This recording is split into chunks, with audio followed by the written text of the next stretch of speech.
We'll be starting very shortly. Thank you very much, Mr. Osaro. Thank you very much. We think we have people who are joining in from YouTube already. And so I'm really very excited to really have everybody coming on board.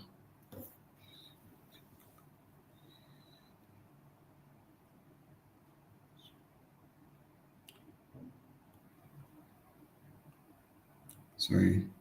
So I'm really excited having everybody on board, and we were meant to use the Zoom platform for this call, but unfortunately, um, I was trying to link it up to the YouTube channel, but it's really not working, and I think that at least StreamYard is best, and we are live on YouTube, and we hope to have people get to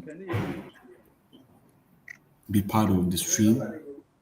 And I know many people are connecting already. Many people are already joining. And Can you hear me? so, yes, I can hear you very well. Okay. I'm just testing yours. Yes, I'm just testing the system. That's just all. the system, right? Yeah. Yeah, I think I think it's I think it's very clear. I can hear you very well. Your audio is quite good.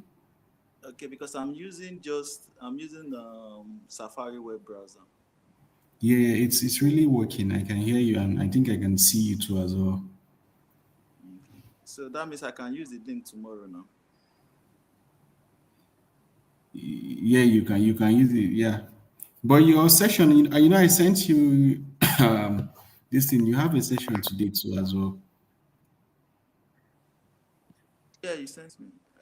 Yeah, by 10 a.m. I think in pretty couple of maybe less than It 40 or doesn't 30 minutes submit. from now.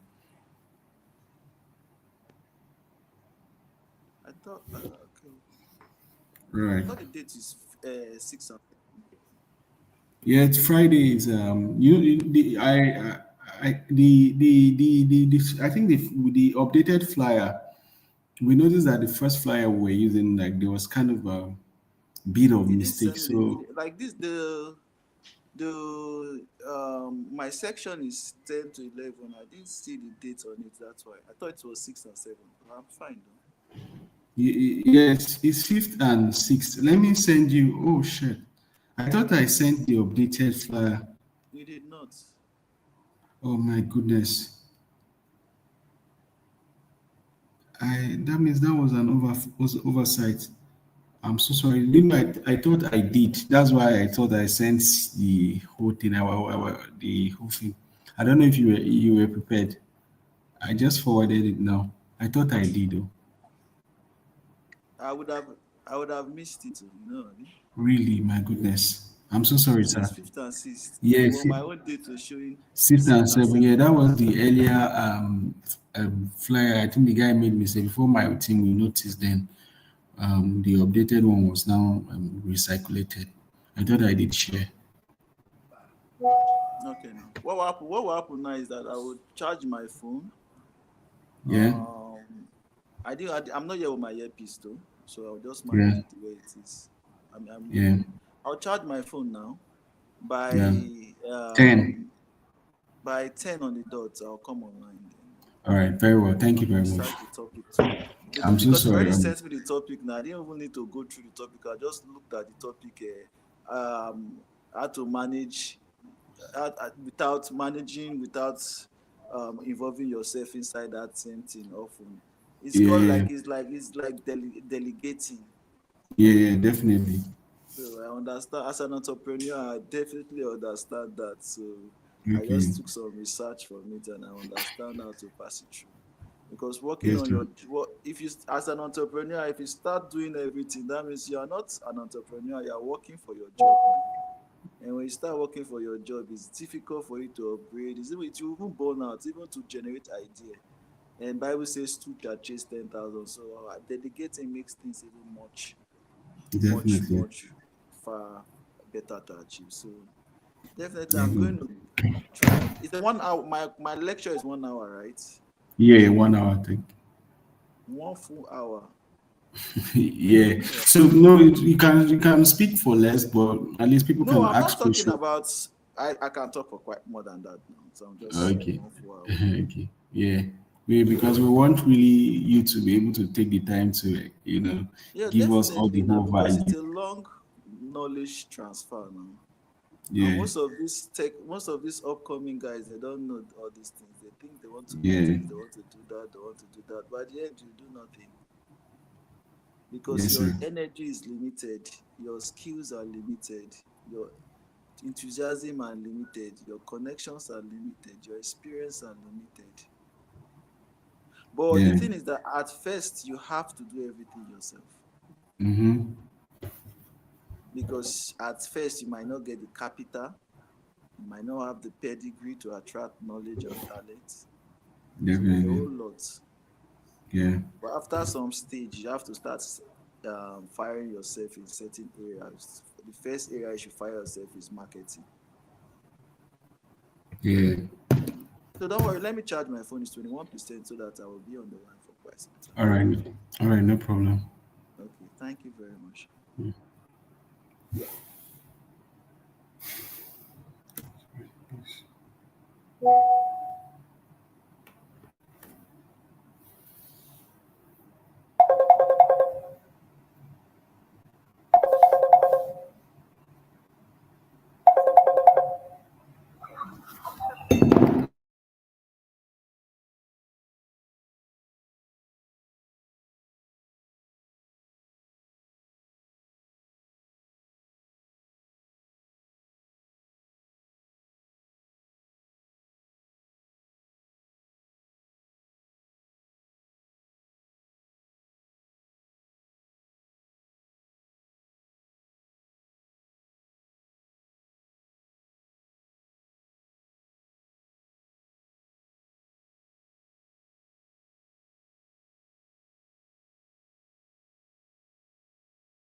All right. Thank you very much for all of you for taking all the time to be here. And I'm very super excited to have all of you here to the 2025 edition of the Entrepreneur Evolve Conference. And on behalf of the team, I want to really appreciate you by saying very well, thank you very much for taking out the time to be here. And it really means a lot to me. And I'm very sure that we've prepared a lot of value packed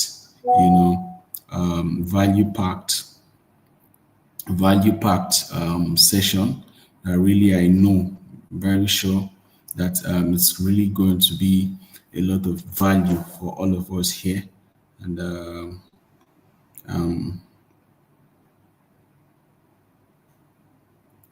for all of us here. So I'll just start with the opening remark before my opening speech. And from there, I'll just give you a background of how Entrepreneur Evolve Conference gets started, and from there we could just move ahead. Good morning, and to everyone joining us today for any part of the world you are joining us from, and from any part of the world you are joining us from. My name is Leonardo Conco, and it's my honor and my privilege to welcome you to the Entrepreneur Evolve Conference 2025. Today is very special, not because we simply gathered for another event, but because we are gathering for a vision bigger than me, bigger than you,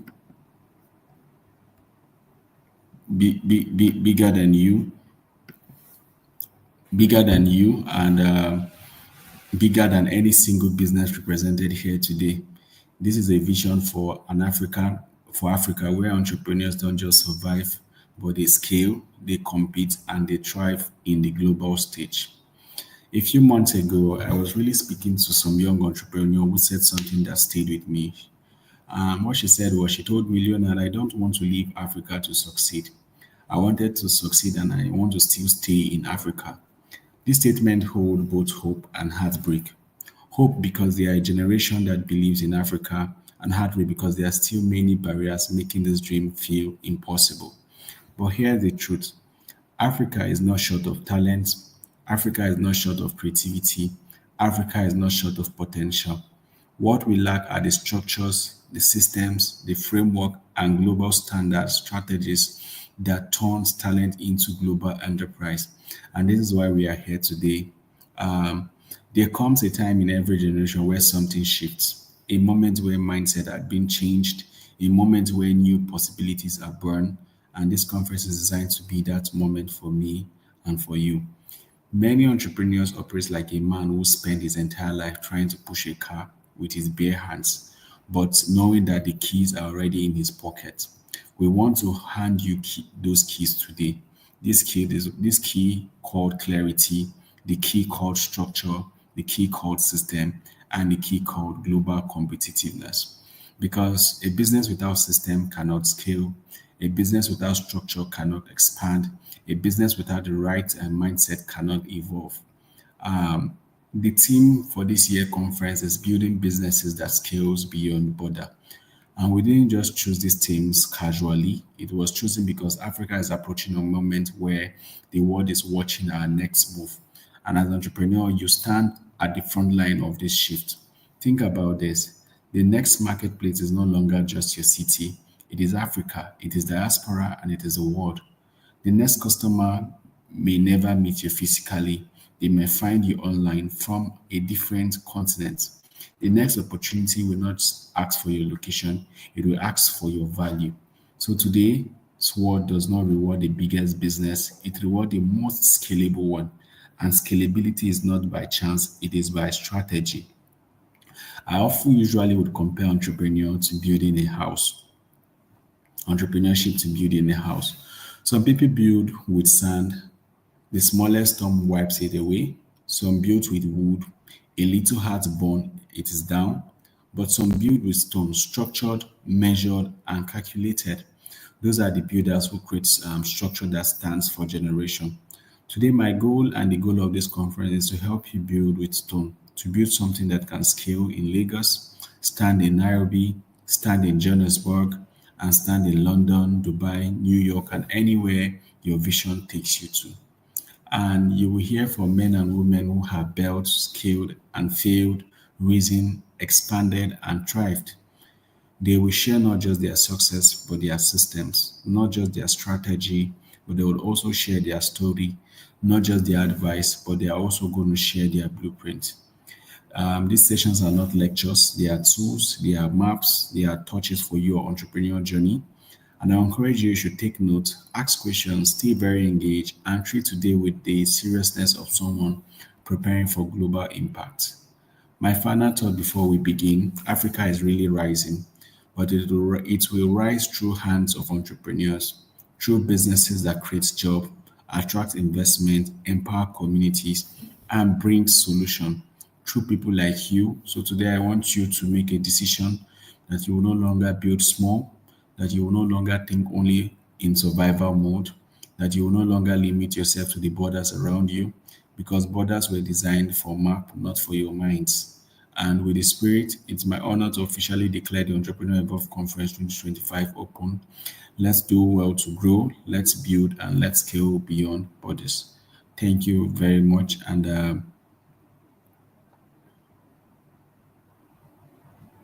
all right.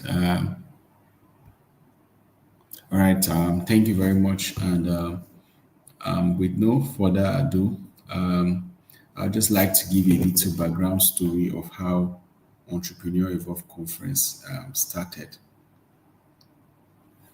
The goal and the mission of this the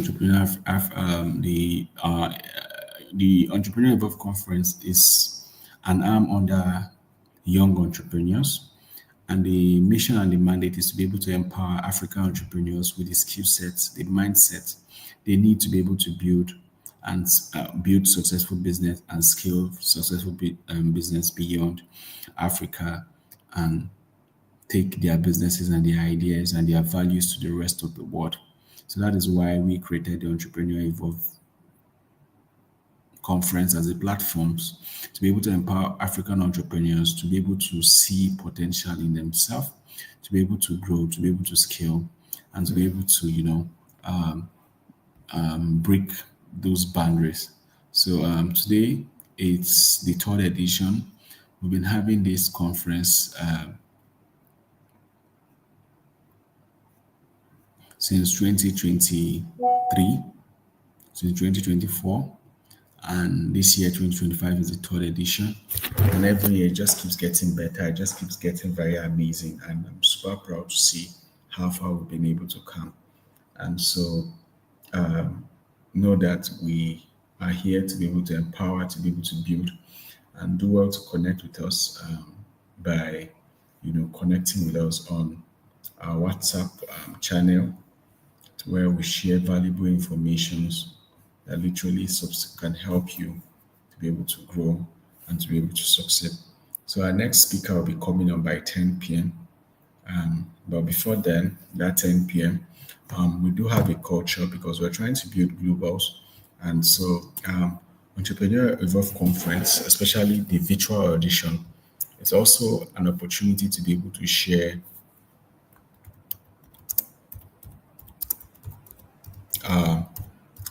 we do take the time to watch while the moment where we used to wait for our speakers to be able to come up. What we usually would do is what we usually would do together is to watch a compilation video by very great veterans who have built very successful business, and we'll just learn from them, and we'll just take the time to to be able to learn from their great minds, right? Because I believe that there's nothing new we're trying to do which has not been done, and even done in a much bigger way by our leaders. Some are long dead, but we cannot deny their impact. They've been able to build really very remarkable businesses, very remarkable companies, and we want to take this moment to learn from them. So while we do wait for our speakers, I'll just share my screen and we'll just listen to them. So our next speaker is coming by 10 p.m. So we have 20 minutes. So that's the video we'll just be using to take those breaks. 3 industry experts to have a panel discussion on software.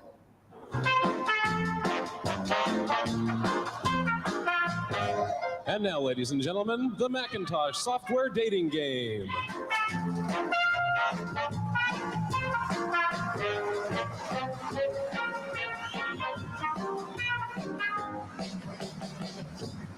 Welcome to the Macintosh software dating game. Software CEOs, could I please ask you to introduce yourselves? Hi, Fred Gibbons, President of Software Publishing Corporation.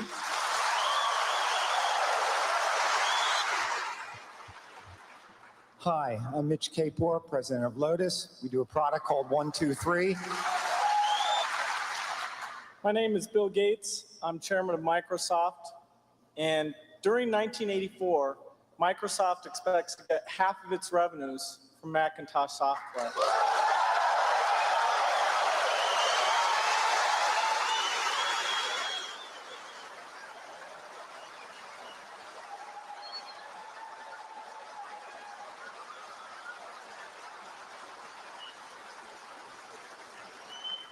Software magnate number 3.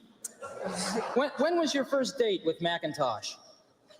We've been working with the Mac for almost 2 years now, and we put some of our really good people on it. Software CEO number 3. Will Macintosh be the 3rd industry standard? Well, to create a new standard, it takes something that's not just a little bit different. It takes something that's really new and really captures people's imagination. And the Macintosh, of all the machines I've ever seen, is the only one that meets that standard.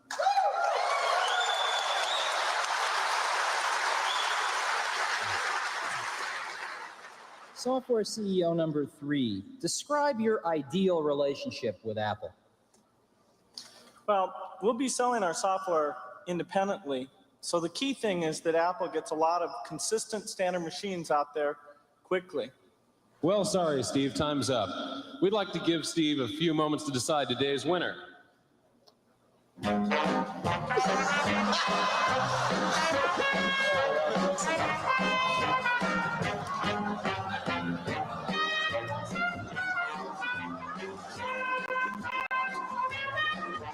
Okay, Steve, who's the winner?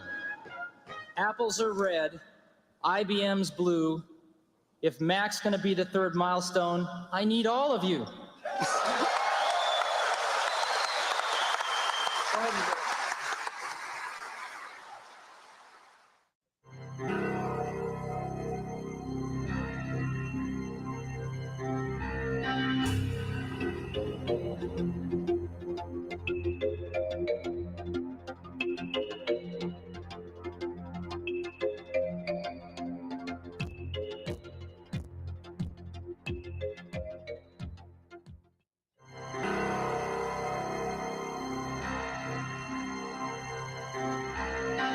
Now, I'd like to talk about meaningful partners.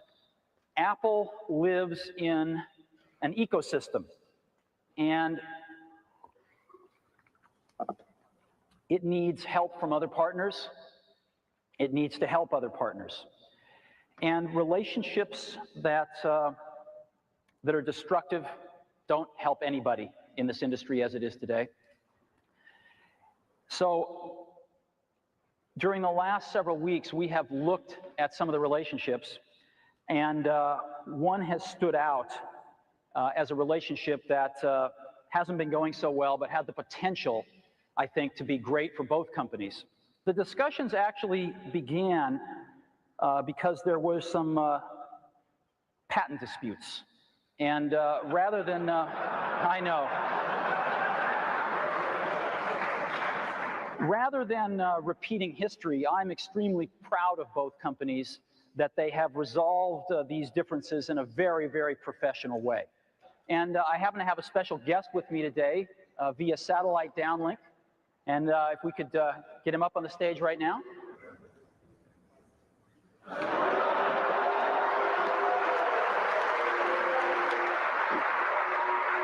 Some of the most exciting work that I've done in my career has been the work that I've done with Steve on the Macintosh.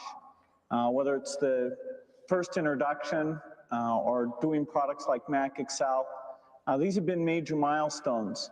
We're very excited about the new release we're building. This is called Mac Office 98. We do expect to get it out by the end of this year. And I think it's going to really set a new benchmark for doing a good job with performance and exploiting unique Mac features. In many ways, it's more advanced than what we've done on the Windows platform.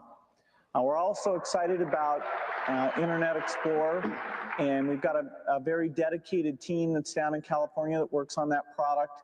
And the code is really specially developed for the Macintosh. It's not just a port of what we've done in the Windows environment. We look forward to the feedback from all of you as we move forward doing more Macintosh software. Thanks.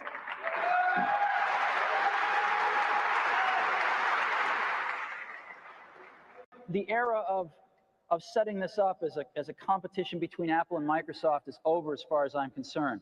This is about getting Apple healthy, and this is about Apple being able to make incredibly great contributions to the industry to get healthy and prosper again.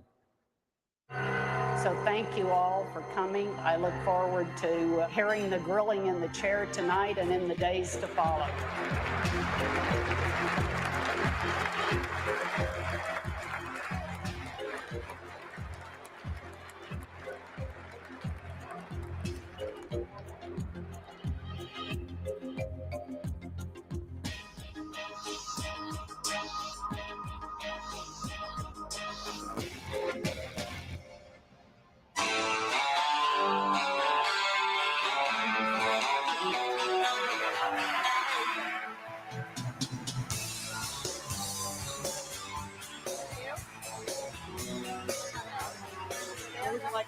Why don't you sit here? Go sit here. Okay. Well, thank you.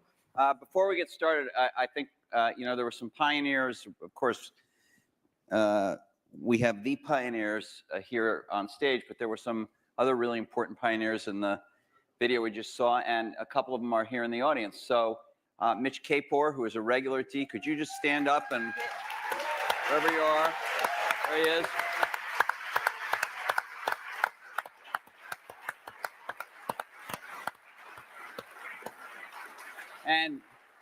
And Fred Gibbons, who has not come to D before but is here tonight. Fred. There's Fred. Right there. And I don't know if he's in the room, but I do want to recognize our fellow journalist, Brent Schlender from Fortune, who did the last, to my knowledge, the last joint interview these guys did. It was not on a stage, but it was a Fortune magazine interview. Brent, I don't know if you're in the room. If you are, can you stand? Maybe he's Way back there. way over there.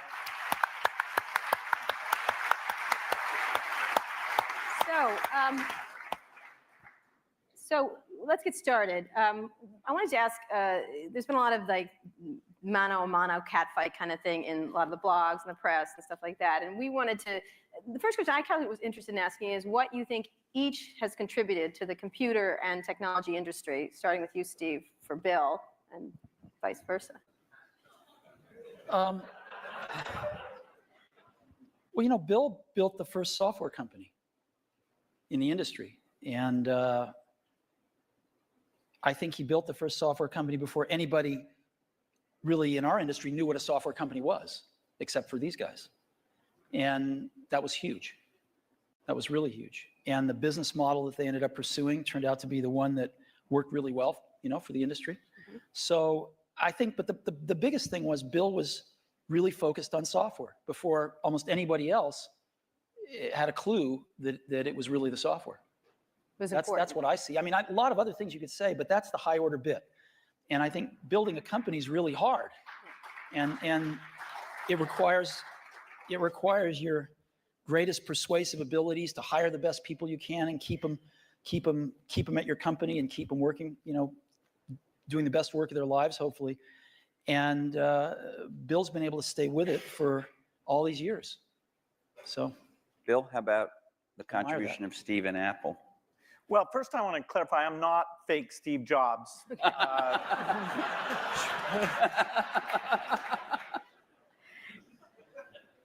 What Steve's done is quite phenomenal. If you look back to 1977, that Apple II computer, the idea that it would be a mass market machine, the bet that was made there by Apple uniquely, there were other people with products, but the idea that this could be an incredible, empowering phenomena, Apple pursued that dream.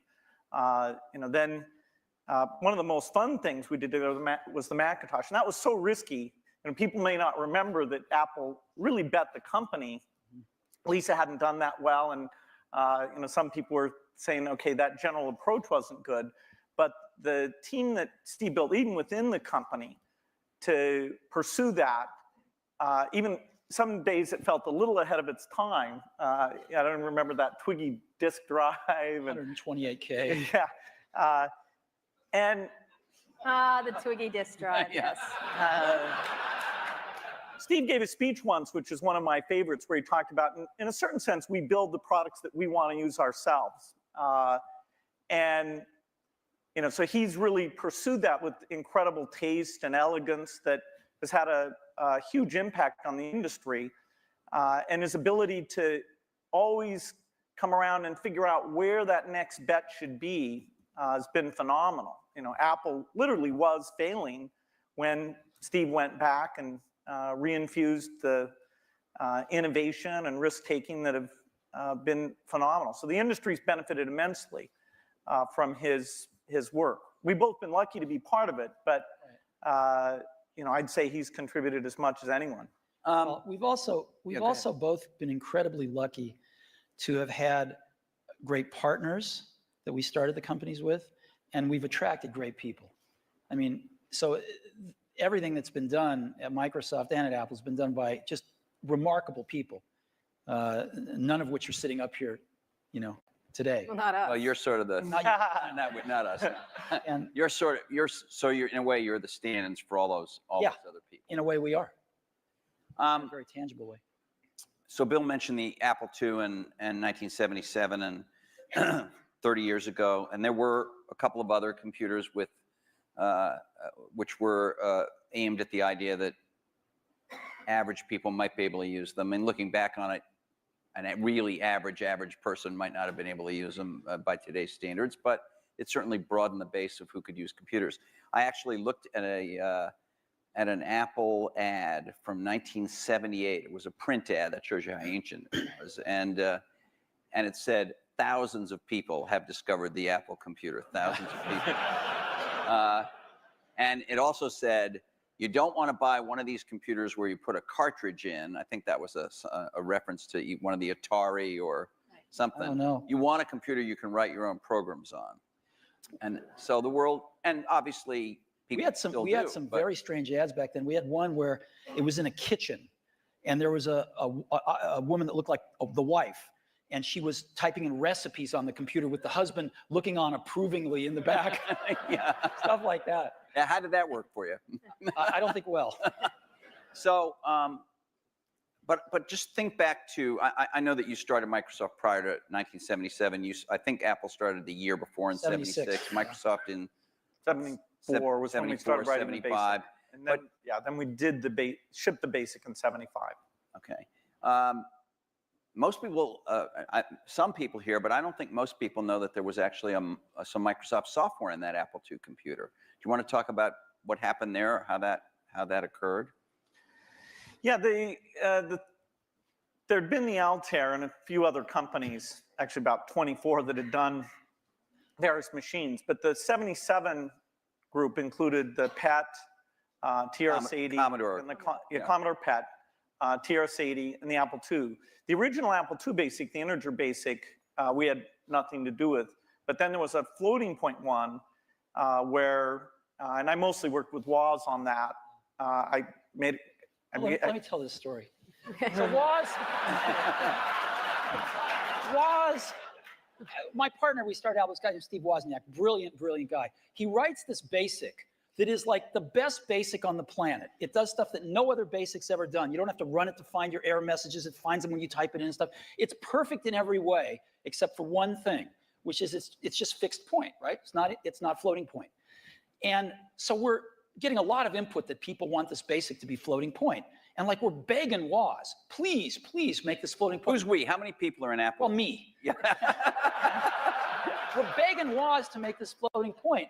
And he just never does it, you know, and he wrote it by hand on paper. I mean, you know, he didn't have an assembler or anything to write it with. It was all just written on paper and he'd type it in. He just never got around to making a floating point. Well, this is one of the mysteries of life. I don't know, but he never did. And so, you know, Microsoft had this very popular, really good floating point BASIC that we ended up going to them and saying, help. And how much was the, I think you were telling us earlier? That was $31,000. That Apple paid you for the floating point BASIC. And I flew out to Apple. I spent 2 days there getting the cassette. The cassette tapes were the main ways that people stored things at the time. Right. And, you know, that was fun. I think the most fun is later when we worked together. Well, what was the most fun? Tell the story about the most fun that was later. And maybe later, not the most fun. Let him talk. I'm teasing. Well, you know, Steve can probably start it better. The team that was assembled there to do the Macintosh was a very committed team. And there was an equivalent team on our side that just got totally focused on this activity. Jeff Harber's, a lot of incredible people. And we really had bet our future because on the Macintosh being successful, and then hopefully graphics interface in general being successful. But first and foremost, the thing that would popularize that being the Macintosh. And so we were working together. The schedules were uncertain. The quality was uncertain. The price. When Steve first came up, it was going to be a lot cheaper computer than it ended up being, but that was fine. So you worked in both places, in both?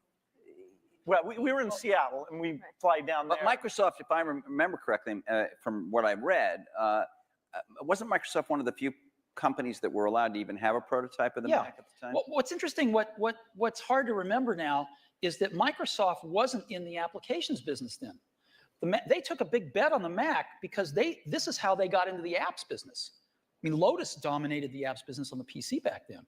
Right, we had done just Multiplan, which was a hit on the Apple II.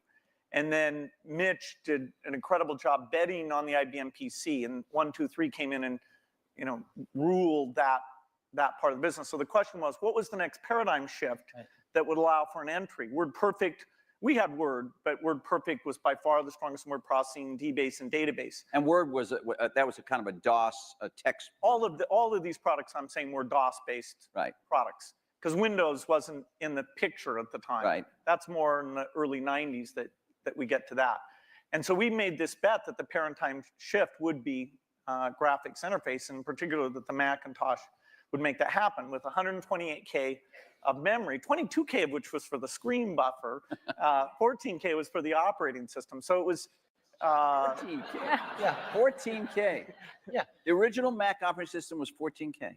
14K that we had to have loaded when our software ran. So when the shell would come up, it had all the 128K. The OS was bigger than 14K. It was in the 20s somewhere. I see. So when we ship these computers now with, you know, a gigabyte, 2 gigabytes of memory, and nobody remembers 128K. I remember that. I remember paying a lot of money for computers with 128K in those days. So the two companies worked closely on the Mac project because you were maybe not the only, but the principal or one of the principal software creators for it, right? Is that right? Well, Apple did the Mac itself, but we got Bill and his team involved to write these applications. And we were doing a few apps ourselves. We did Mac Paint and Mac Draw and stuff like that. But Bill and his team did some great work. Now, in terms of moving forward, after you left and your company grew more and more strong, what did you think was going to happen to Apple after sort of the disasters that occurred after Steve left? Well, Apple's fate hung in the balance. We continued to do Macintosh software, and you know, Excel, which Steve and I introduced together in New York City. That was kind of a fun event. That went on and did very well. But then, you know, Apple just wasn't differentiating itself well enough from the higher volume platform. And meaning Windows, right? I mean, DOS and Windows. Okay, but especially Windows in the 90s began to take off. By 1995, Windows became popular. The big debate wasn't sort of Mac versus Windows. The big debate was character mode interface versus graphics mode interface. And when the 386 came and we got more memory and the speed was adequate and some development tools came along, that paradigm bet on GUI paid off for everybody who'd gotten in early and said, you know, this is the way that's going to go. But so Apple wasn't able to.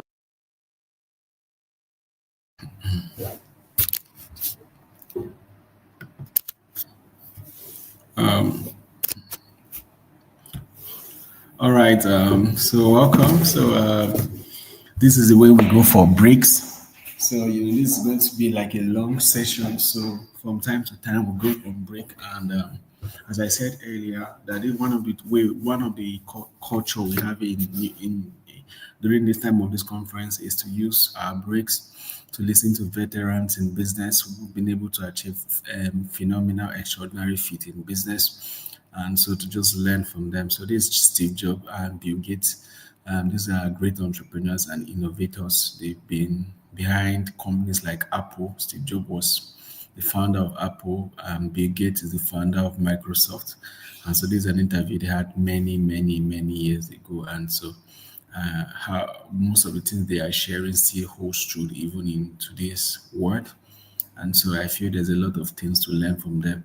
So our next speaker will be coming up really very shortly. And so how many of us are excited to have our next speaker come up?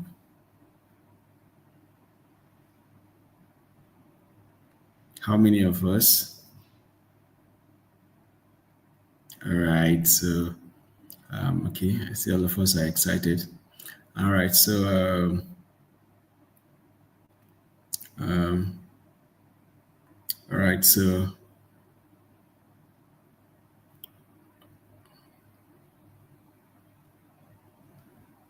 all right, so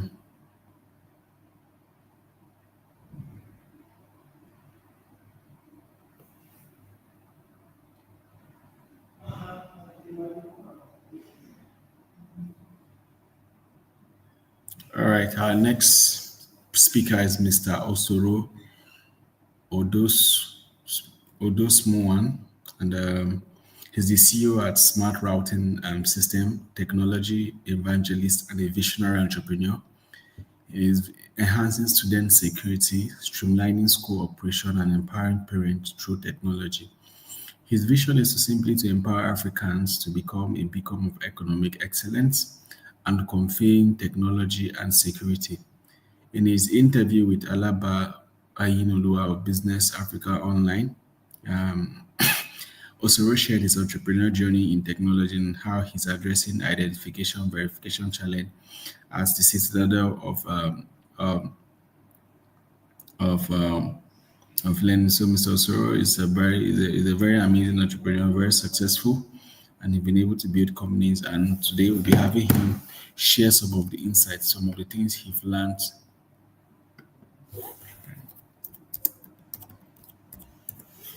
Some of the things he's learned over the years in business. He'll be sharing that with us, and so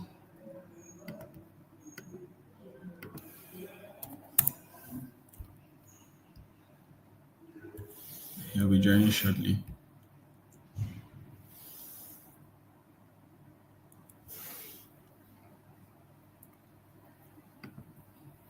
Okay, so I'll bring him up.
All right, so sorry, guys. I'm so sorry, and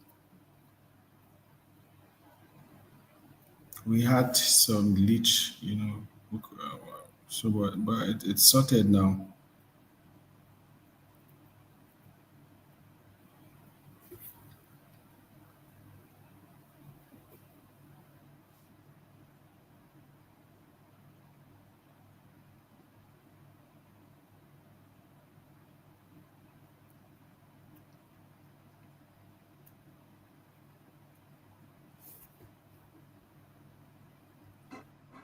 Okay, hello. Yeah, okay, hello, sir. We can hear you now. Okay, okay. Sorry for the technical. Okay, can I go on? Yeah, yeah. Is there any way your lightning can be improved? I think we're gonna see. It's not. I don't think the lighting because of. Is it better like this? Yeah, it's better. It's better. You can go ahead now, sir. Okay. My name is. Good morning. Good morning, everyone. My name is Dosare Dosama. I'm the CEO of Smart Routing System. Smart Routing System is a security system that provide security for Nigerian primary and secondary schools. So you want to pick up kids, you put your fingerprint and it allows you to pick up the kids and the parent gets SMS alert. So that's basically what we do, and AI to analyze, pick up behavior and several of them. But without just goes, we'll talk more of smart routing system and I'll give you that. So now for our topic of today is building system that drive growth. Now, building system that drives growth, it's one part of it. Then on the other one is how to stop working in your business and start working on it. Now, if you implement these two, it's a powerful point. Now, let me explain the building system. Systems involve, there are key four systems that you need to build. You need to build the sales, marketing, and operation and finance. And systems are in different angles. We'll look at systems from delegation, using implementing technology to streamline your operation. Let me explain this. You streamlining operation using technology. Let's put an example. You have a team of people and you need them to log into a website whereby they will put in reports, and from there they could analyze what they are doing on the feed and report back to the headquarters using their system. Probably maybe just to analyze. There are several kinds of systems that I could use depending on the scenario. If I'm looking at technology, then we have to look at delegation. Now, let's say you want to, let's use a campaign for example, because there's something I learned about the campaign. I covered election for Article 2019 using drone using drone to analyze security threats and provide video media coverage, and that was 2019. There's something I learned from powerful force I learned from that campaign movement working with them. It's called delegations. Now you have to have state manager, just like the way local government to local grassroots level in government. So that's called delegation. So these people will handle things even when you are not there. Some delegation can come from thinking, some delegation could come from logistics, some delegations, all these are things that will work on your behalf to make things work. And that's system. Now, how to stop working in your business and start working on it? That's a different ball game now. Now, at the earliest stage, when you're starting up as a startup, let's say you're a startup. Now, at the early stage of your startup, you'll be looking at doing most of the things, selling, depending if you don't have capital to start from, because most startups don't really have capital. So most of the things that you've done from, you sending emails, writing those. But as soon as you start getting bigger, The first things you need to do is start firing yourself in certain position and put people into certain other positions or the position they replace from you. And this is going to streamline your operations. Now let's look at it from this point of view. Now let's say you want to delegate this job to multiple people, and let's take MTN when they came together. When they came delegating using sales team, with the thousands of sales teams they have, they could delegate several tasks to these people to run. That's sales. And there's marketing delegation. There is operational delegation, and there's financial delegation. Because if you are working on a B2B or B2C market, there is going to be financial burden. So let's take the key system that you need to put into place. The key systems are sales, marketing, operation, and finance. So on your way to your growth, you have to look at your sales team, you have to look at your marketing team, operational team, and financial teams. And these are areas which you could create system to implement, or you could either delegate.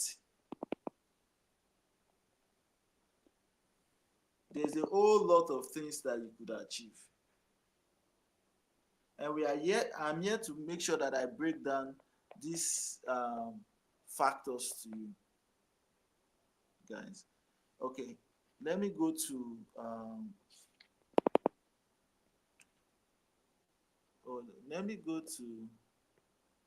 systems that you can need to implement.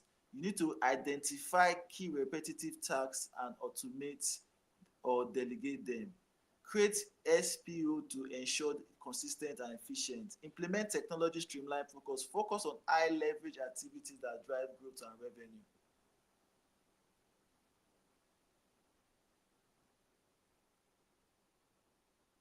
So there's a whole lot of things that you need to do.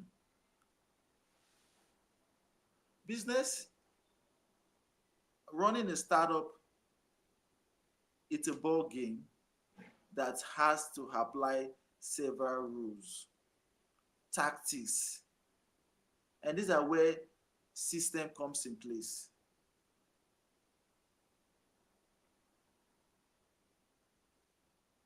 So I'm going to be breaking down sales team, marketing team, operational team, and financial team.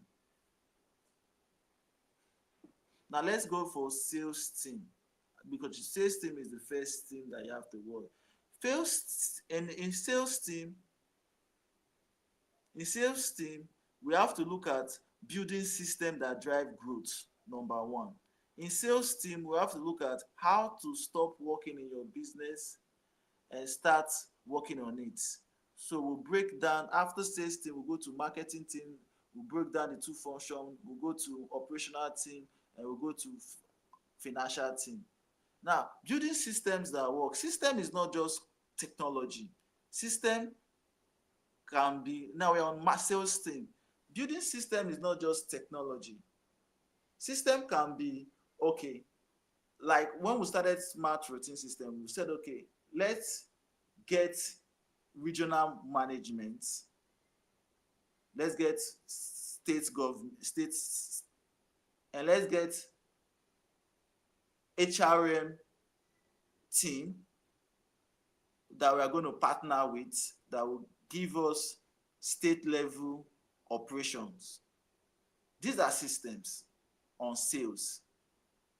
Because now we're using the power of other technology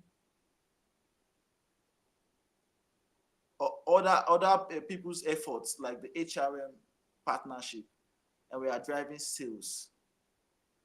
Because these guys are going to be every state talking to different people for us, and also we're going to have different state office. Currently we have some, and these guys are going to be reporting to those states, and all these are systems. And we also have the sales technological system in place, whereby the field people has a mobile technology which they key in data from the sales. Okay, we've been to this school. This is the GPRS coordination of the school. This is the follow-up we've spoken to. So the sales team, anytime they go to either other schools, they have the technology to say, okay, somebody of my colleagues was here and this was the follow-up. That's system in technology and system in implementation a strategy for sales. Now, if you go, how to stop working in your businesses and start working on it. Well, now we're talking on sales team, and we're also talking on, we are still on the sales team. Now, how to stop working on your business. When we say how to stop working, that means you've been working on your business tirelessly. And this is why we say we now have to partner with the HRM company, or we create a team of people that would conduct the sales team for us. So that's how you stop working on your business. And because business is quite broad, even when you are looking at sales, marketing, operation, financial, those are the scratch of the business. Because even when you get all this right, you still be looking at fundraising. And fundraising has a different language than this, because you'll be talking to investors. So at the time when you're talking to investors, you won't have time to be working on your business, because at that time you need a different mindset. So now let's go for marketing. Marketing and sales looks alike, but marketing has a different pattern from sales. Sales, you are driving for sales, but marketing, you are creating brands like videos, something that will stick. So do you have videos that your audience can watch that can drive growth for you? A captivating videos. And these things drive growth. What are your advertising ratio? All these are marketing. And also marketing is, as you are marketing yourself, you are creating brand too for yourself, because you are doing brand awareness. Now let's go for operation. Operation is more of the process of the business. How do we start from mixing the bread in the bakery to putting it in the stand? That's called operation. That's the same thing in business. Regional office, state office. Okay, let's even use government as the operation of government. You see, head of president, vice president, senate president, governors, deputy, local government chairman. That's the same thing as business. So these are the operations of the process and how they will work accordingly. And different business has different process too. So, but I believe everybody we have basic understanding of entrepreneurship. So I just don't want to go down into that different aspect of operation in different fields. So to save time, because we didn't start on time. So I'll be diving into other aspects that are not on this area that can drive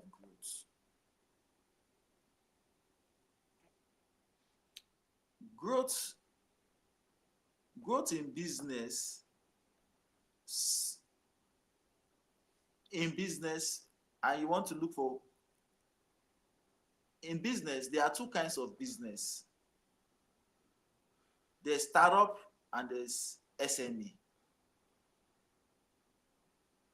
So my audience can be split into two. I can't really tell, but I know people are watching knows that SME is quite different from startup. SME grows from scratch. Startup, that's why you see startup can have a valuation of X amount. because of projection. Startup don't grow. Startup has to just operate from growth rate, projection, valuation. That's why they say some percentage of the company. And but when you are looking at SME, SME is the company. When SME operates, SME goes to bank. You check out your record. You check out, but startup goes to investors, angel investors, and others. So that's when you look at your valuation. And how do you look at your valuation when you are looking at investing? You look at your market audience. What is your market audience? How many products do you expect to sell? Okay, if your market audience is X amount, what are your targets? Okay, your target market is X amount. So we are getting to understand your value of your company. So after valuation, you after that say, okay, now I'm giving 15% of my company for so amount. And why do you need this money? You need it to upscale sales. You need it to upscale marketing. You need it to upscale operation, and you need it to upscale financial. So marketing now, sales, you now get your sales team from, you now calculate, okay, if I'm looking at more of a startup now, because I'm focusing on startup 70% and I'll SME 30%. Startup, you now calculate how much money will I need to achieve X targets. How am I going to spend those money on operation, marketing, sales, and financial? Now, scaling system that will drive your growth. This is how you now spend the money. You now say, okay, you say, I want to spend X amount of percentage on sales. People that will go to market and go to the market, and I want to spend X amount of marketing. That's when you now look at billboards. You now look at other amounts. I want to spend X amount on operation. You look at how many officers are you going to be getting? How many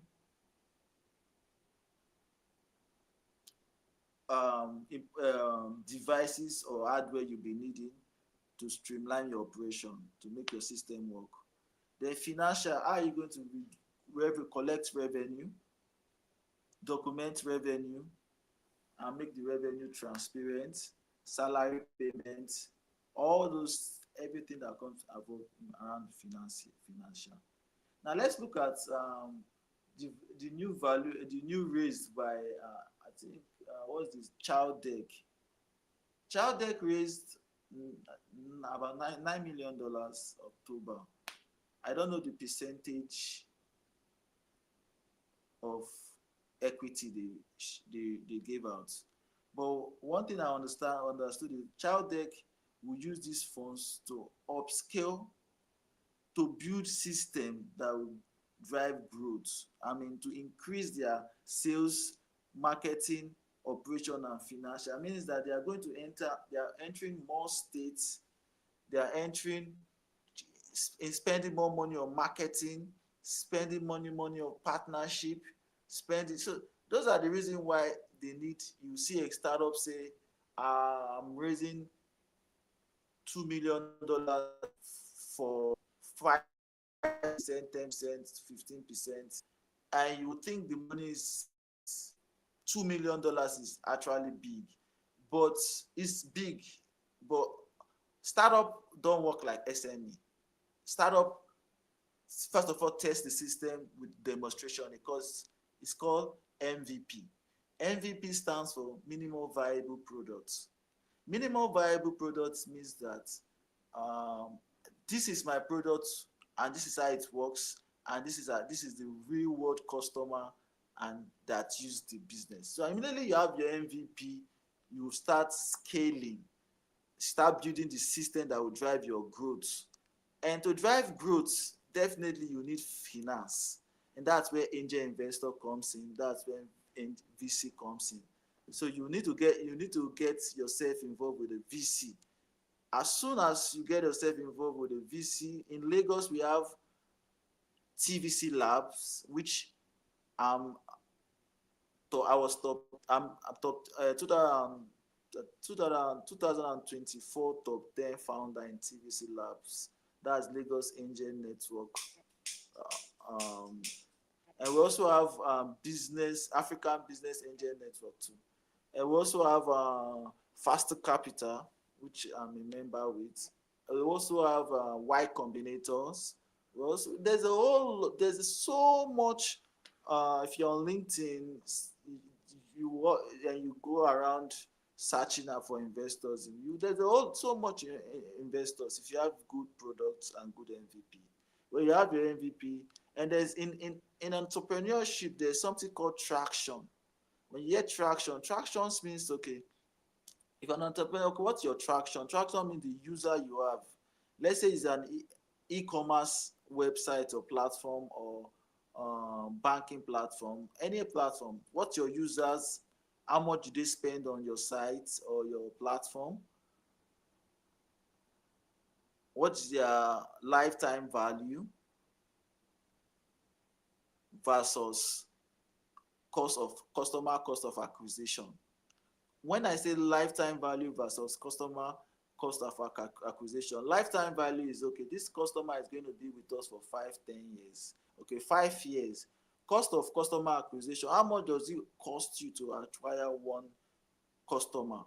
And when I mix your lifetime value and your customer acquisition cost, I can now say, okay, how much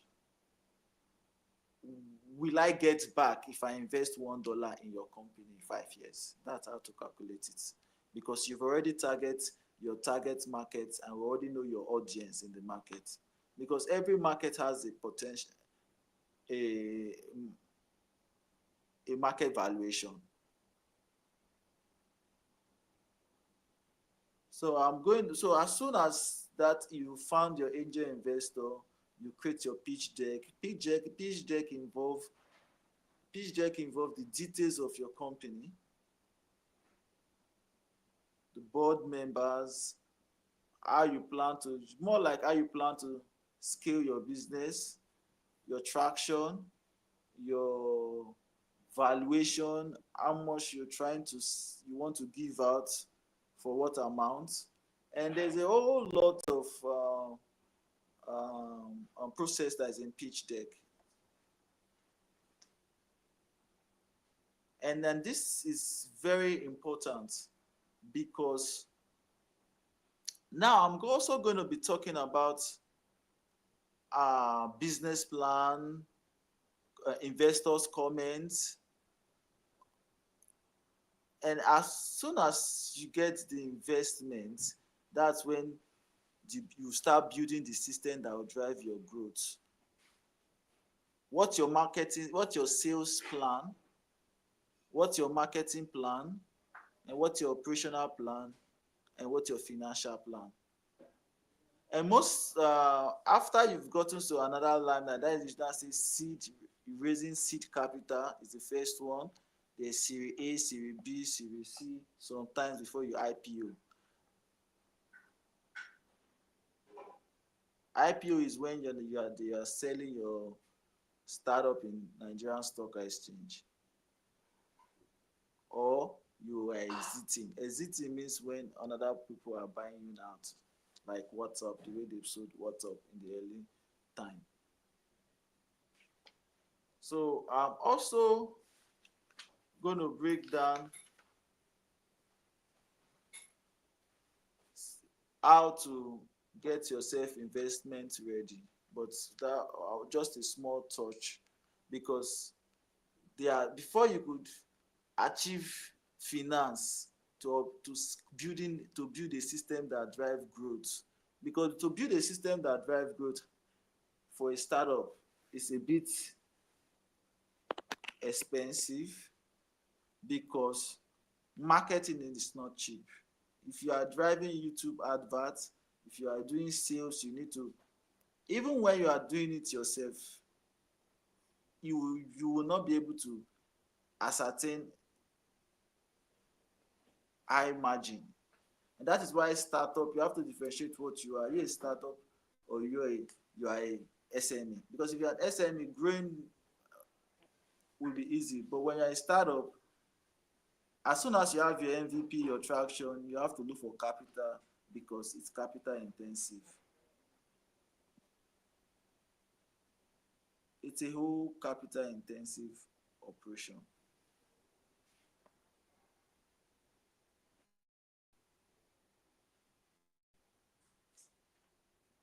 I'll be talking about more of how to stop working in your business, because how to stop working on your business means your business is driving growth and you cannot stand still, because as soon as your business is driving growth, you need to fill in some position, meaning so you need to delegate some position so that you can have time to prepare yourself for a different battle. Because at the beginning stage, it's a different battle. You are working on the product or working on the design. If it's a startup, you're working on, if it's a SME, you're trying to see what products you are going to import, sell, or what business you are going to, all those. But if it's a startup, you are looking at the coding, programming, and all that. So you can't really do the same thing that what gets you started in the beginning when you are not to another stage, because immediately you want to start raising capital, it's a different language you ought to be, you start speaking, and different terminologies. There are a few terminologies that I can break down because they are when you are talking to an investor, because immediately you have your MVP, minimum viable product, which an investor would likely going to ask from you. You still need to start working on traction, which are where you're working on your business would be, because traction means that you're not everywhere. You're just testing some part of the market, means testing the market with one leg, trying. So you can be that. So as soon as you have your traction and your MVP, and now you need to build the system. To build that system, you need capital. And to have the capital, and not just capital, investors comes not just with capital, they comes with knowledge, vibe that you might not even imagine, because you are a startup. There are several things you don't know. It's more like you're standing with a lawyer. There are several information about the law you might not know, or you're talking to a doctor. So these are something that the angels will teach you, and all these VCs will teach you too. So now let's look at building the system that drive growth. So immediately you finish that, you need to start preparing your pitch deck, preparing your website. Your website has to have a demonstration of your product, which is working. Your website have to have team members, sometimes not compulsory, but necessary. Then you have to come up with a pitch deck. You have to come up with the business plan. You have to come up with advertisement. You have to come up with a couple of some other documents that investors might really ask. So immediately you send this, to have a meeting with you. Every investor has different parts of what they are looking for and what kind of investors they are. Some might be looking at different aspects, but immediately you have that taken care of. That's when you now have to start implementing the finance in the business. And why most startups fail I will talk a bit of that, but mainly on building the system that works. In Lagos, Abuja, Port Harcourt, because I've practically spend time in most of these places. Even in Accra. And these systems might be, that's why they say the general that went to war against big army has to have ways of changing tactics, because they all have different kinds of operations. But the template might be similar, but you have to have a way of changing or analyzing markets. Building systems that drive growth is a journey. Building systems that drive growth is a journey, not a destination, because you have to keep working on the system. You have to keep driving towards growth. I'm also going to, and it's very important to stop working on your business, because stop working on your business gives you time, it gives you freedom, it gives you a lot. But at the beginning, if you don't have capital, you don't have experience, you need to delegate some areas. But beginning, you might be doing most of them, which is at the beginning stage is okay. But there are times you need to understand, like it's a baby, that you need to understand that okay, your startup is a baby that has grown to the stage that the startup needs to start working on himself or herself.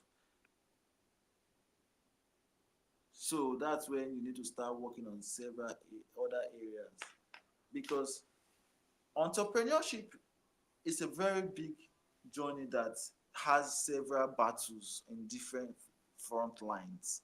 Now you could be looking at the outer areas, which are sales, marketing, operation, and all this. But there are some other areas that your entrepreneurship has to be focused on, which you're also looking at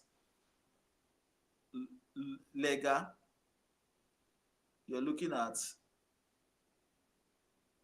partnership, you're looking at investors, you're looking at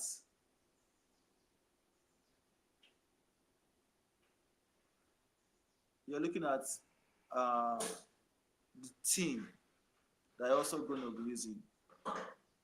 Because in building systems that work, there are two kinds of systems: human systems or operation system, implementing technology systems. Now, implementing technology system has a straight line. You debug the code, you work on the code, you work on that. When it works perfectly. Or systems. But when you're looking at human system, whereby you have this department working on this department, this one, this, that, and this is not emotion and a bit some other kind of tactics. So these are something you learn as you go. But building system, there are basic things you have to understand about building system. And building system to operate, to streamline your operation. Okay, now let me use technology to build a system on an scenario of marketing, like I did in earlier. Talk about staffs inputting data into the software. Immediately they approach a school or approach department or approach a point of marketing. Input coordinates, inputs all that information, and the next marketers could come around and key in on those information to analyze, could report, could send payments on, could use that their staff app to receive a message, offer, assignment, tax, complaint, and using some kind of AI into it to even streamline operation. So those are systems. meaning that with the system, they could be able to streamline operation and they will drive growth in that area. And there's also system too you could apply to that would work for different aspects. So I'm very I'm also going to be looking at different areas of system that can drive growth. There are loan payment systems that you could implement into your systems that you could work. You obtain product, you sell, you give up, generate income back to the banks. Those are systems too.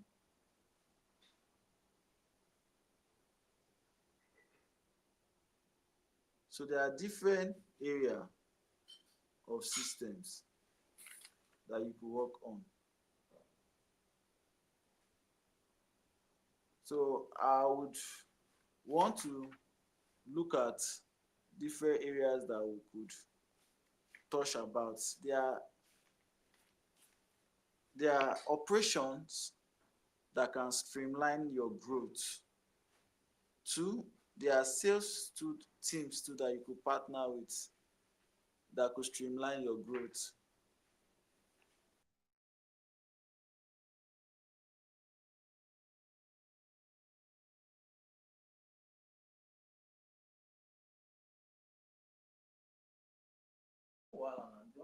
Hello. So I'm working on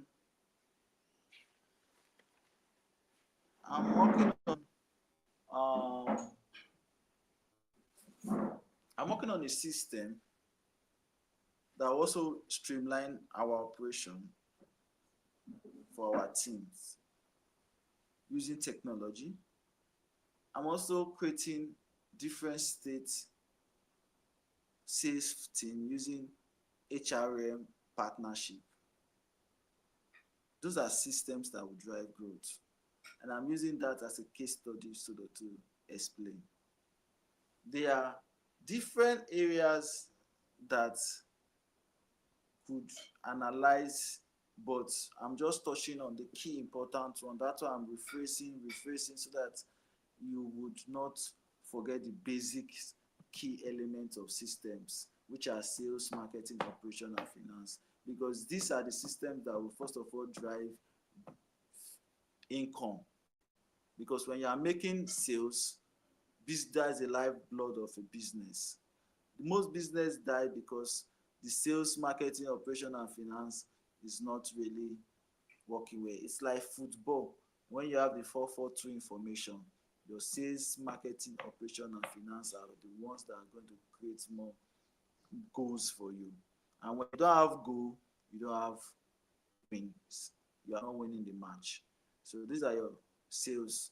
And when you're looking at defense, you now have to look at other areas which might not be the two seen, like legal, investors. There are other hidden people that you are not seeing. If it's a bigger company, board of directors,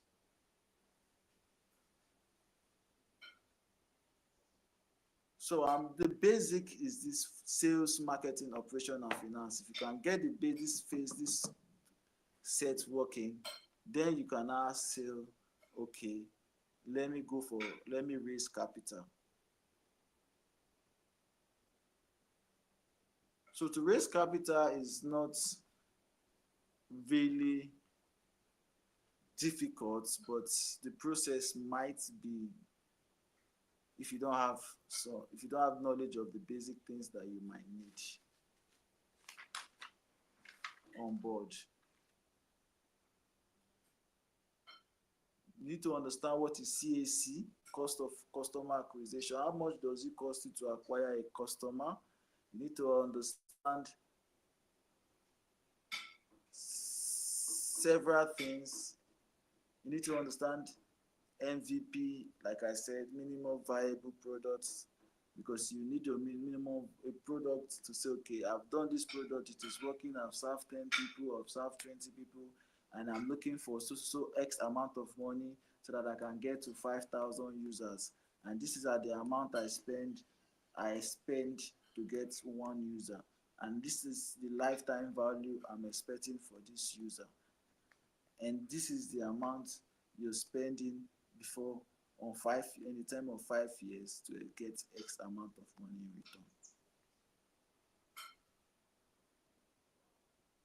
So entrepreneurship, from a startup point of view, technology,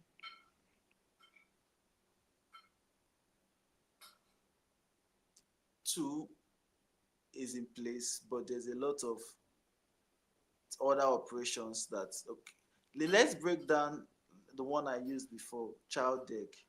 Child Deck has no, probably more like Uber, no hardware, but there's a lot of partnership which they create in system. Okay, now if we are going to cover Lekki, for example, we have to have a sales team of 2,000 or 1,000 talking to this amount, and we need to have a partnership of this talking to the bikes that will be using our system. And they might say, I don't know what kind of empowerment, maybe empower the, or just download our app for the sales and onboarding the after doing the KYC. In businesses, they call KYC as know your customer. So after doing your KYC, then operation, you order from the app, the both the driver accepts, the vendor supply, the driver deliver. That's operation. Finance, the customer pays, the vendor collects commission or service, Childex collect commission, and that's the sales, marketing, product operation, and finance. But a lot of work was done with the marketing and the sales and the partnering. So there are different business strategies that will work for different businesses you are working on. And for how not to work on your business is because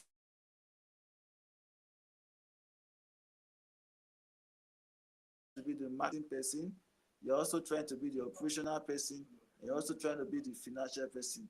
You are going to burn out at a certain time stage of the business. It can be cool in the early stage, you are doing the micromanaging of every department, but at a certain stage you will not be able to micromanage any of the departments, because you will need to be the one to monitor the people doing these things. Immediately you raise funding, you have different teams. You'll be operating from different states. You need to build a system that you will use to monitor those states, use to service the products to those states, use to analyze feedback from those states, use to calculate return projection, and used to understand the user so that you could develop any other product for that visibility in alignment of their understanding. So those are systems. And when you want to stop working on yourself, on the businesses, you have to look at leverage, using other people's network. That is called partnering. You have to look at delegation. You have to look at hiring more staffs. But raising capital is very important, and there are several things that you can check to raise capital.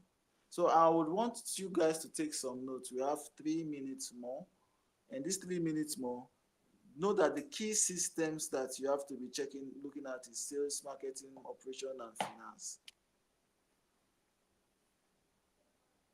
And these 4 key aspects, you need to look at how to build the systems around them. You need to look at how to build a system around your sales, how to build a system around your marketing, how to build a system around your operation, and how to build a system around your financial. If you look at money points, for example, their distribution channel, their operation channel, and their marketing channel, and their financial channel, those are the probably ones you could see. But when you look at fundraising, how were they able to distribute the large numbers of systems across? That's what they call raising capital. So they were able to look at the system, look at the financial, and get a valuation, get a funding, and also they were able to import, deploy, and those are area where they have to sales, talk to the POS people, marketing, maybe word of mouth, adverts, going to locations, operations, started delivering, attending to customer complaints, repair, deploy, everything that comes from the operations, sales, then finance. There's how to calculate from every amount of money you transfer. These are their service fees, and when they transfer, they collect this amount of money. How much transactions are gone a day? How much revenues are gone? How much projection they are expecting in a year? How much they made year last year? All those are the financial areas of the company. And there are also non-technological companies. When you're looking at Coca-Cola, when you're looking at clothes, when you're looking at shoes and distributions, those are systems. What are your marketing? What are your go-to marketing strategy? What are your sales strategy, and what are your operational strategy? So sometimes it's not the best product that wins the market. It's your sales, your marketing, your operation, and your finance that wins the market most, because sometimes what is unseen is counted as nothing. So now if you want to break down your sales strategies, how you're going to the market, how you get your product into the market, how you finalize everything in the market, and your marketing strategy, what billboards do you have, what advert productions do you have, and your operation, how do you get your product into the market?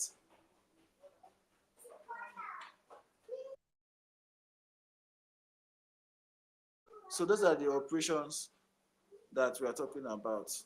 And the financial, how do you generate revenue? What are your projections? What are your quarterly sales?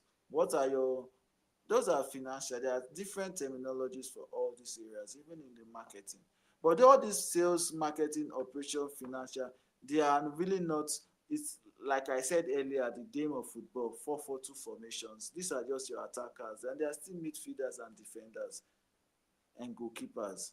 But those guys, let's just focus on the sales, marketing, operation, and finance. Because if you can get these ones right, the other ones, you have to still get them right. But there's a whole lot of things that you have to put in mind, that as soon as you get this, you have to start working on your pitch deck to raise valuation. Or if as an SME, you have to start looking at what bank you will need that to start giving you capital. So I think we'll try to round up, because I know even though we didn't start on time because of some glitch with some few minutes, I shouldn't keep you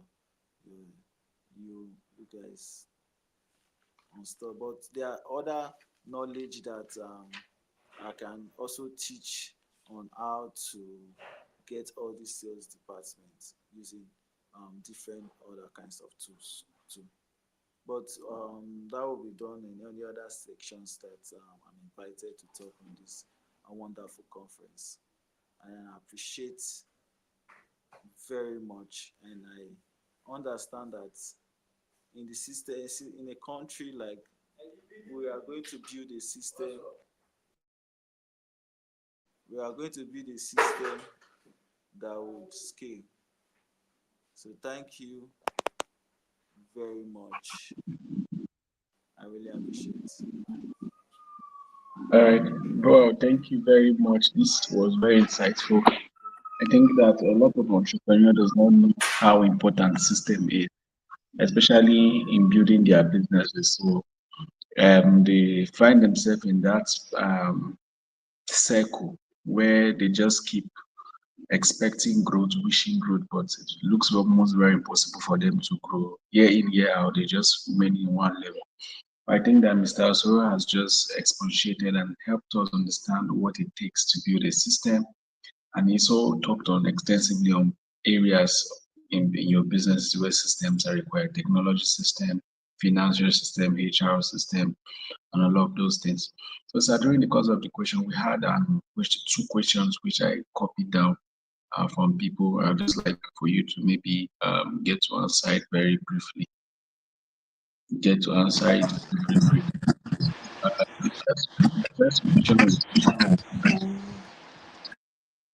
The first question the first question we had from people is number one. Someone was asking, so what do you think for a business where it's just starting up, right?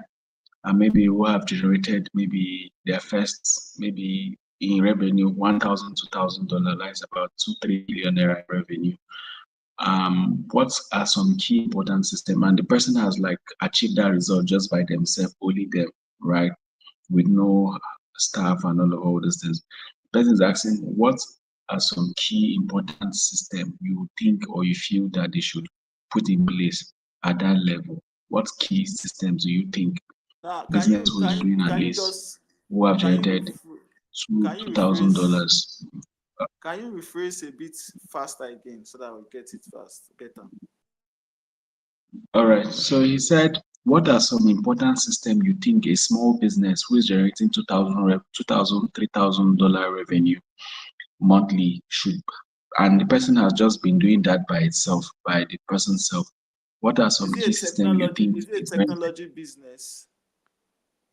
yeah, it's a service, like it's a education business where the person deliver consultation services and all those things. But you're just asking what kind of system should the person put in place at that level of business? A business that generates that amount now, you have to look at two things. Are you looking at, is it profit generation or is it trans It's revenue. revenue? So Yes, sir. now a system that has that kind of amount, it's already a big system. It's not really from scratch because the person has already done a bit some works to get to there. So now to create that system, how did you get more of your customers? It's the same thing. How do you get more of your marketing, your operation, and your finance? You already know the finance, how much it calculates to get this. Okay, do you need partners to get more of those things you are doing done? Do you need to search online to get HRM website? There are some HRM website like Nigeria's that they have like Upwork, but they are not. I think there's one too that they have service people you can get anywhere. So if you could implement systems that could then on the technological system, if it's a sales system you need to look at how they are getting the system, write it down. Then you find somebody to get a website and to develop for you, or you could let me know or anything. By anyway, I'll give a recommendation on find a system for you so that you could get the system to track sales, track operation, and track that. That's technology, but you still need to. I don't really know how the business operates. I don't know that's the operation of the business, so I can't really go into it. I don't know the marketing, how you market your business. Is you market it online? Because sometimes at that level, you still need to look at value proposition. Because if say they want to, you need to look at how you can get yourself into some magazines to brand yourself. So those will give you value propositions. So by the time you start talking to either finance like bank to get more money, because like at the early stage of SRS when we are doing our MVP, I was able to secure deal from microfinance that okay, when you set up some schools and the school pays us, we'll balance you your money and we'll move on and get more schools and balance you. So those are the fairly stage. So some kind of things can be done because you already have traction. A $2,000, $3,000 is a big traction that any microfinance would want to work with you with. At that stage, microfinance will work well. I think GTB Bank will work with you if you have a turnover of, I think 200 million a year.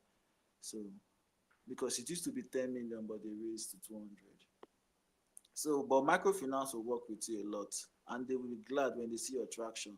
And that's for the financial. The operation, you still need to partner with some other HRM countries.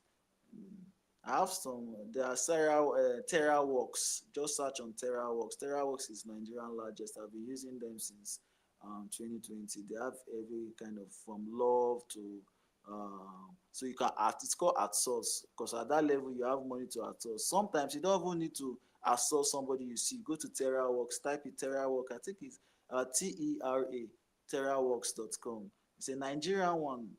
It's like Upwork, but for Nigerians. They have all the talent you are looking for. So you could just, okay, I'm paying for this, do this, this. So you can look at, okay, write a business plan for me. Instead of you of doing it, pay that. I used to, back then, before even ChatGPT, I used to pay for content writing and operation writing, marketing, and all those guys you can source from there. Those are how you could stop working on it and pay people to start working on it. Because at that amount you are making, if you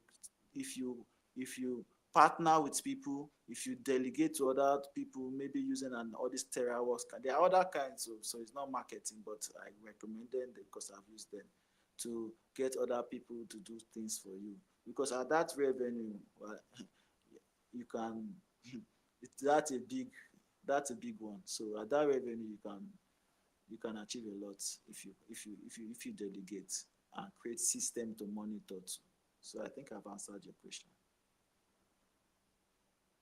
All right, very well. Thank you very much. So you've heard some pivot here. So you've said, giving you answers some very important system that you need to be able to create, and how you could leverage microfinance banks for financing with that kind of revenue.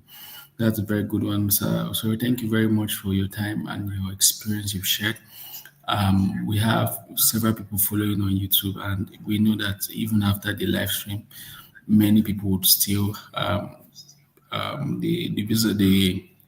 the sessions to be put together by the team caught No, with I love to share information because at 2002 I started website design seminars across Nigeria to 2006. I went to all the universities in Nigeria. Then I went to Ghana, spent 13 years, and I came back to Nigeria. I have a drone company. I have smart routine system. You can do all kinds of AI. So I try to train a lot because for my Gmail is even 20 years. It was invited by Gmail. So I have been trying a lot to train as much as I could because the more knowledge Nigeria has, the easier for even itself to analyze people to work with, because it takes, the Bible says one shall chase 2,000, 1,000, and 10,000. You can see the gap. So the most people, and the market awareness too, and it's also going to create impact. So I think the highest gift you could do is knowledge transfer. I can teach what took me 2 years in 30 minutes. Yeah. So All right. Thank you very much. Yeah, thank you very much, sir. And so thank you for your time, and we look forward to having you in subsequent education. All right. So we have our next speaker already on the stage, Mr. Light, and he's such a very phenomenal entrepreneur and a very thought leader in the tech space, and especially with his current work on AI. Been able to not just build businesses but also create pathways and show young people that it's possible to really dare and to do great, amazing stuff in business, even as a young person. Thousands of people, tens of thousands of people across the country and the continent follow his work and has been impacted by his company. And so, without any further ado, so let's invite Mr. Light to the stage.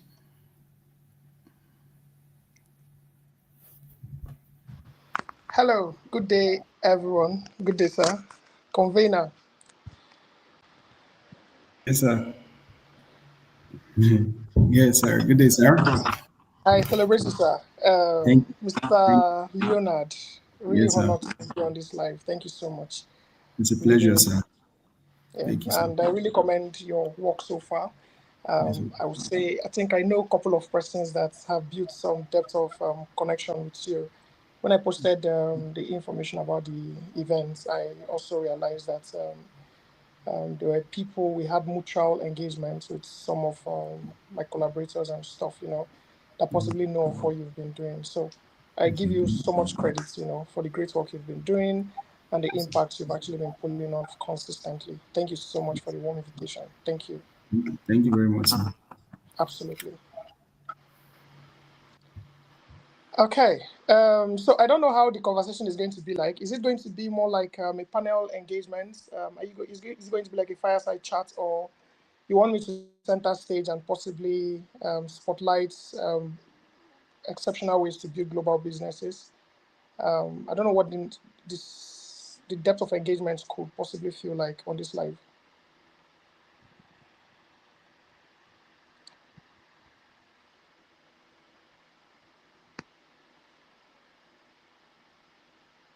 Okay.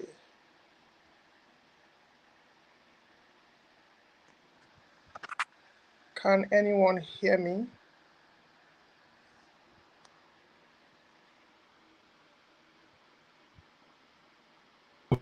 Right. So I said it's for you. The engagement is going to be for you to just take the center stage and share how we can build global businesses and strategies that, from your own experience, that can help other entrepreneurs following up. Okay. Thank you. I don't know if you can see me. I think my screen is sliced into half, but I don't know No, if. we can see you very clearly. Okay, but I don't think I can see myself. So, in case I throw stunts in between the live, just so that I don't know what I am doing physically. No, all right. Okay. All right, then. Thank you so much. So, just like I had earlier spotlighted, I think I mentioned to one of the moderators of the session, my session is going to be a little bit brief, but I really just trust that it's going to be as impactful as possible, and we'll see how best we can engage effectively. So, ideally, I usually would love interactions that are two ways. Like, let's say possibly I'm taking questions from the audience and providing real-time life experiences on how specific subject matters can be addressed, whether in tech, in business, in leadership, in entrepreneurship, or in every aspect. But then it's exciting to see what Africa has been building and what the tech landscape generally in Africa has been pulling off. A lot of businesses across the world are currently embracing the new trends of technological dominance, and we are seeing that positively being rubbed off on Nigerians and, of course, on Africans. But beyond just that, there's still a whole lot more of what we can actually pull off effectively as a nation. And for us to be able to do that, we need to understand how to build global businesses that not just only lives within the confinements of our present zone, but then these are businesses that basically strives beyond where we currently are or where they are currently situated, which gives us, which possibly brings me to the topic, building global businesses for sustainable impact. Building global sustainable impact. So I'm possibly going to be taking us on a possible ride, or possibly maybe a roller coaster of engagement on how we can build businesses that gains global visibility. Beyond just building businesses that gain global visibility, I'm also going to be guiding us on how those businesses can be sustained, how these businesses can actually be sustained, not just only sustained, but also scalable. I've just basically been running my company for just a few years, though I've been in tech for over a decade, but then being a full-time entrepreneur and having like a structure has just been, I think this should be like the fourth year of business engagement. And I've seen some level of positive growth, and this growth has basically built some level of stability for us as a company. And I'm going to be sharing with you guys practical insights on how we've been able to build this kind of company. Maybe not the biggest so far, but we are working towards getting so much traction and some depth of global engagement when it comes to taking dominance across the tech sector. And I'm going to be sharing with you guys how we're able to penetrate different countries, United States, top African nations like Kenya, Ghana, South Africa, and how we've also been able to engage with global brands, businesses, individuals that have basically not just only built a personal brand for themselves, but has also built sustainable businesses that outlives them, how we've been able to partner with some of the leading organizations across the continents of the world, and how we've also been able to engage on projects that are well paying. So these are some of the conversations I'm going to be sharing with every single person today. And it's quite exciting to see that conversations like this are one of those few factors that possibly also helped me to scale, because a lot of time people are basically shying off from having real detailed conversations, But on the more surface and more solid level, we realize that when you do not have the right guidance, you possibly might have all the money, but that business might possibly fail. So conversations like this most times gives us some depth of clarity, also gives us some depth of maybe some sense of directions, and also gives us some level of knowledge to be able to scale effectively. And that is why I'm going to be very practical as much as possible to see how I can provide the necessary insights. So building global businesses that are also sustainable. Now, let's basically just dive in, right? I'll give you guys like a brief drawback to when I started off my career as an entrepreneur. Trust me, entrepreneurship is one of the most difficult journeys. I think one of my bosses would say entrepreneurship is one of those journeys that possibly underpays you from inception, and then at some point it begins to overpay you. I don't know if there's anything like overpay, but I think I understand the philosophy behind that particular expression. So entrepreneurship from inception, you feel really worn out. There are points where you literally just feel like you are the only one that is frustrated on earth. There are sometimes in the middle of the night you just wake up from sleep and then you shout, "Oh, more!" There's sometimes when you want to run mad because you're just almost at the point of giving up. But then those are some of the few exciting things about the confinement of the space where we find ourselves in, which is the entrepreneurial circle. A lot of people within different aspects of businesses, whether in tech, whether in real estate, whether in agriculture, whether in law, whether in medicine, whether in engineering, or any of those sectors. As far as you run a business, or as far as you're doing anything worthwhile, trust me, there's going to be frustration at strategic instances. But then, for that frustration not to consume you as a person, you need to understand the place of building viable systems and structures. So most of my conversations are going to be centered around how to build systems and structures that will give you the kind of scalable impact and as well as global reach that you would need. Beyond just capital. Capital is very important to build businesses that are scalable. But then on the very positive side, you realize that beyond just capital, there's something called the place of understanding your business models, your structures, and of course, building a culture that positions you for the kind of impact you possibly want to see, right? So we're going to be driving really positively around some of these subsections that I have mentioned, which is the place of systems and structures. These are very two essential sections that basically define how your company is going to be in the next few years. Now, there's a statistics that has been in existence for a period of time, even though the statistics has not been so constant or consistent.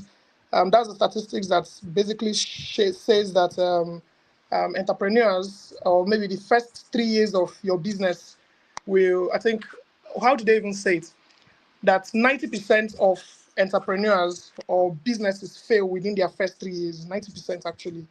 I think between 80% to 90% of those businesses fail. Now, businesses that are able to scale down to their maybe 50th year are just roughly about 5% out of 100%.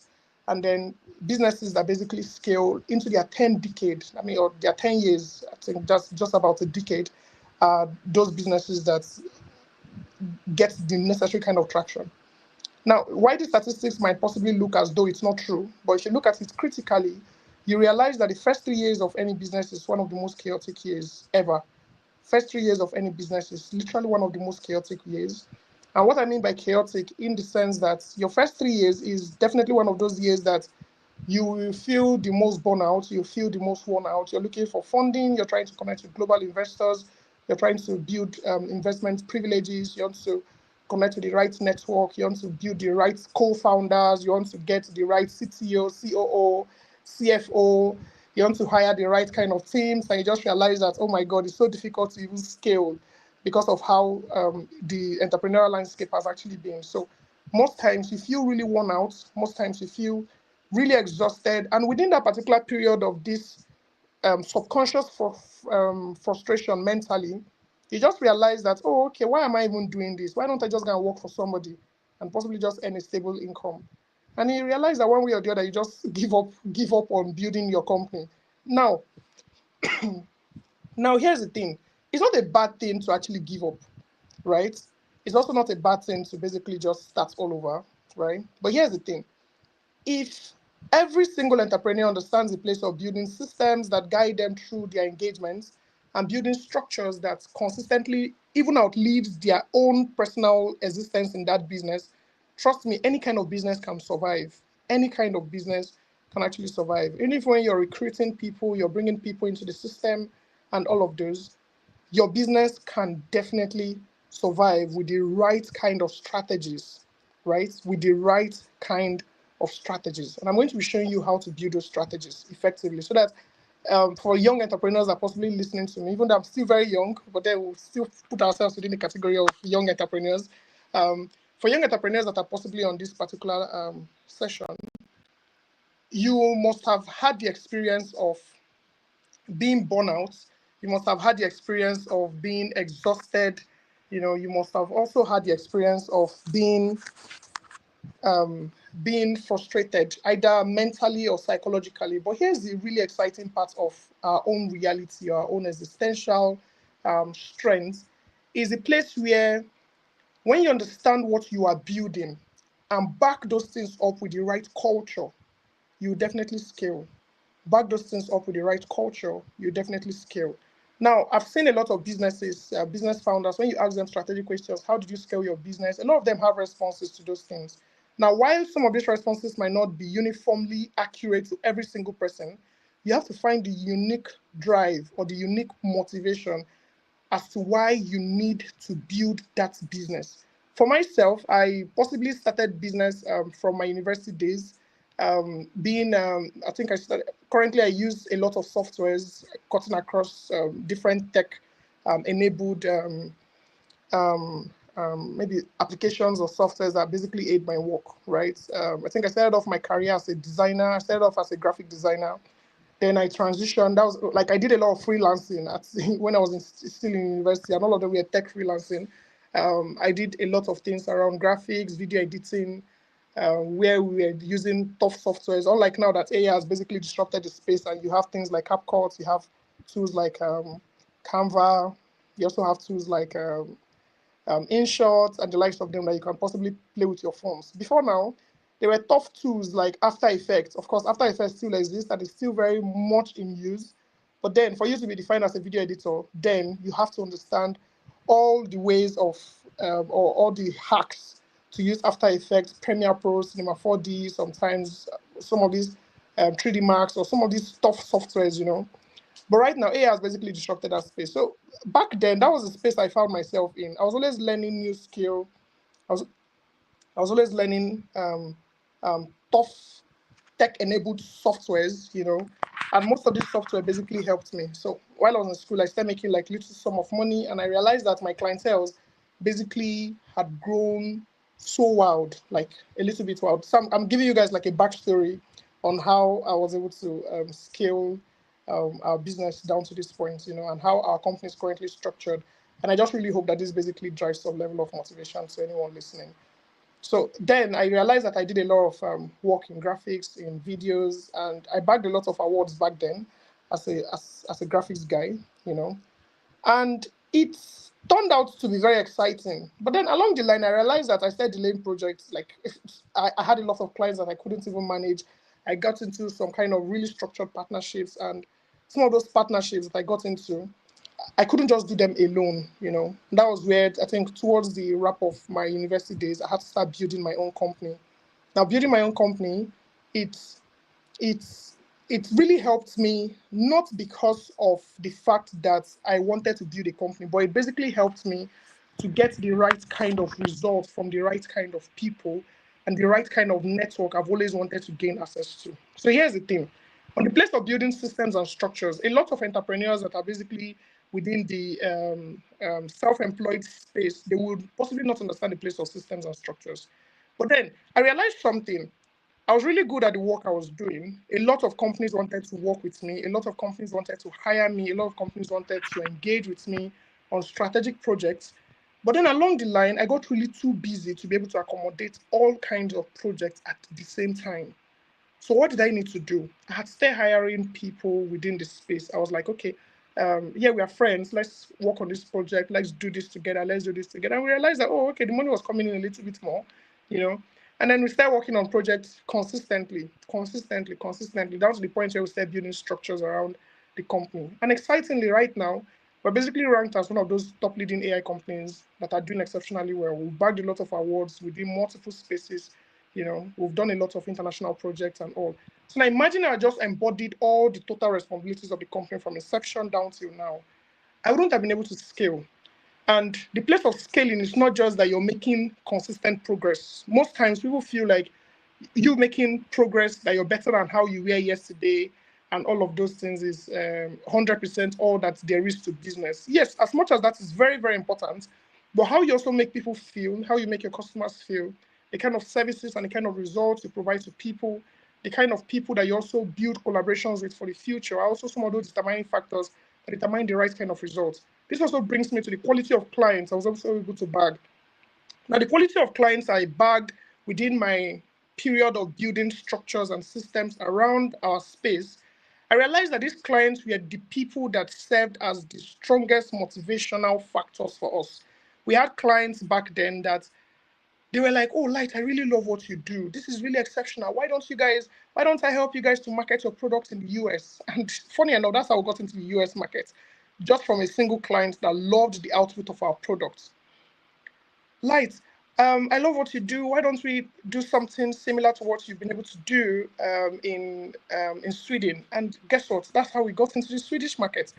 Oh, Light, I love what you do. Why don't we do across Africa? And right now we are basically connected to some of the leading African countries that are really tech inclined. And it's exciting to see that because we're able to build the right systems and structures within our confinement as a company, we're able to get the right kind of clients, the right kind of results from these clients, and the right kind of people to work with us at every single time. So as an entrepreneur, don't just only drive to just only be a provider of value alone, right? Also drive to be a provider of value and impact. You know, there are two different things. Value and impact are not necessarily the same thing. Let me give an instance. If you're a person of value, yes, you can be really nice. You can provide the necessary support to people and all of those things.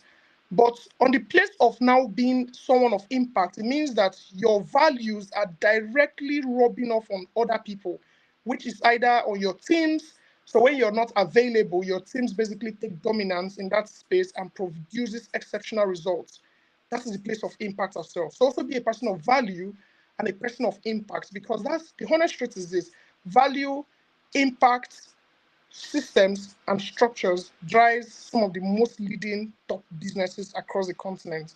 Now look at companies like Tesla. Elon Musk, for example, let's use his personal brand as Elon Musk, for example. Elon Musk has a couple of companies like the Boring Company, he has SpaceX, he has Starlink, he has what's the name, Tesla. He also has some other subsections of his brand. Some of you that might not know, Elon Musk have sold perfume on this same internet that we have today. You know, he has been an entrepreneur for so long. Now, I was reading a recent documentary about him and how his business was basically in depth of billions of dollars. You know, and currently his company is one of those companies that basically scaled, which is Tesla, scaled to having trillions of dollars valuation. Trillions of dollars valuation, which is literally the first time that a company actually hit trillions of that value valuation is actually in the year 2025. I think there are just few companies that actually did that. I don't know if Apple is currently on the list, but I know Nvidia, Tesla currently is also on that list, and some of these other companies. Now check out how their track records were like. They were basically driven by the right kind of impact and the right kind of value to their network, right? And of course, backing those values are the place of building structures that can, of course, help them to scale effectively. They had the right kind of teams. For a company like Tesla, for example, you don't expect only Elon Musk to be the person that embodies all the responsibilities of the company. They have teams that also embody some of these tough responsibilities and execute them effectively. You know, so if you're looking at building the right kind of global reach, you need to be providing the right kind of value and impact that outlives your current space, outlives Nigeria as a whole, outlives Africa as a whole, and spreads across the entire continent of the world. Different continents, maybe Africa, Asia, Europe, North America, and wherever. The kind of values that you should be looking out for are values that basically make you or possibly put you on the space of global impact and not just on the space of local impact. Because I see a lot of businesses most times, they have conversations like, we are the leading company in Abuja. That is really good. It's really exceptional. But then for me, even though I'm the leading company in Abuja, I'm giving an instance, even though I want to be the leading company in Abuja, I'm working really hard towards not just only being limited in Abuja. I want to scale across Lagos. I want to scale across Port Harcourt.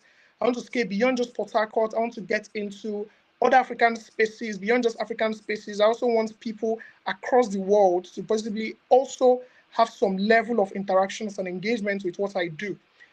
So that gives you some level of stretch to build the right kind of global attention and global reach.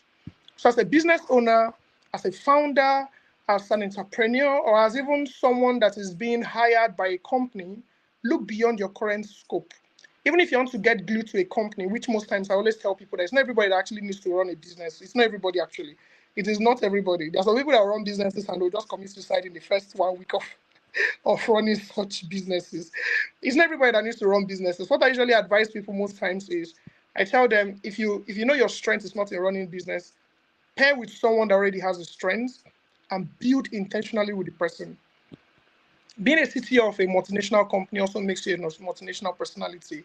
Being a COO of a multinational company also gives you a right to multinational identity. So you mustn't necessarily say you want to just be the jack of it all and then build your own company. Along the line, you might crash. But then having the right teams, having the right people around you, not just only as motivational systems, but as people that are also intentional with the same level of growth you're trying to achieve, gives you some depth of global impact as well. So the place of building companies are not just only embodied on one person, which is the founder. It's embodied on the fact that these founders need to build the right kind of systems and the right kind of structures and provide the right kind of value and the right kind of impact that gets the necessary kind of global attention.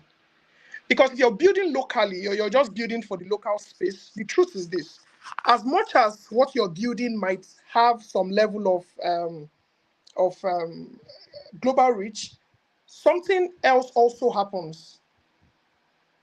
If you're just building for the local attention that you would need, trust me, you'll just only be in your space. You will only just be in that local space.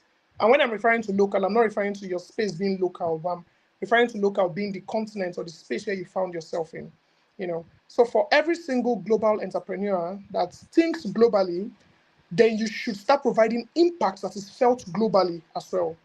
Let's give an instance. You're building a fintech platform and then you want to go global, and the only thing that you have in your mind from now to the next 50 years is possibly how to, let me give an instance, how to just exchange Naira.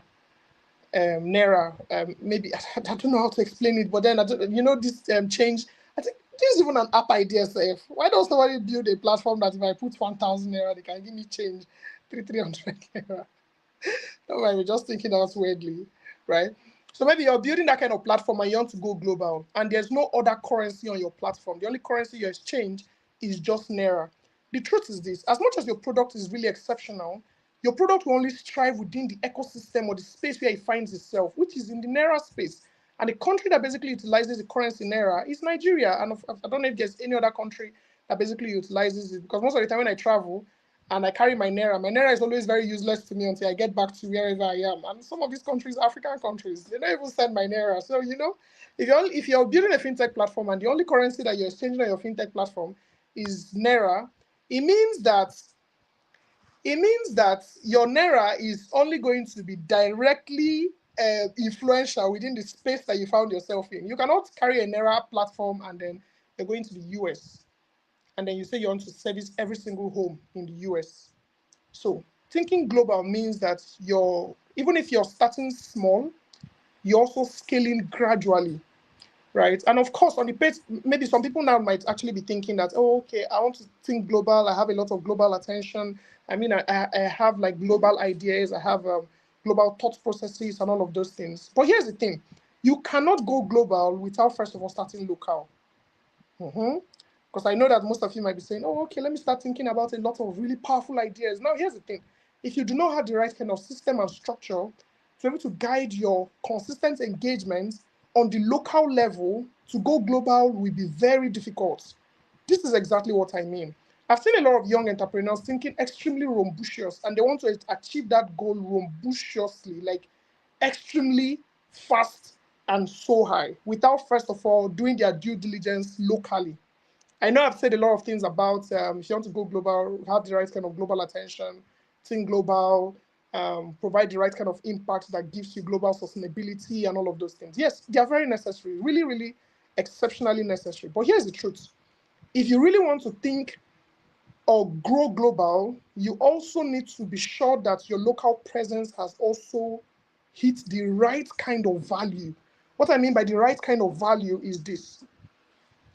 If you want to go global and then your services across your local space is still very, very basic, or people within your local community, you've not even been able to provide any form of support, the speed at which you might get the kind of global recognition you possibly need might be very slow and very low. This is why I say this.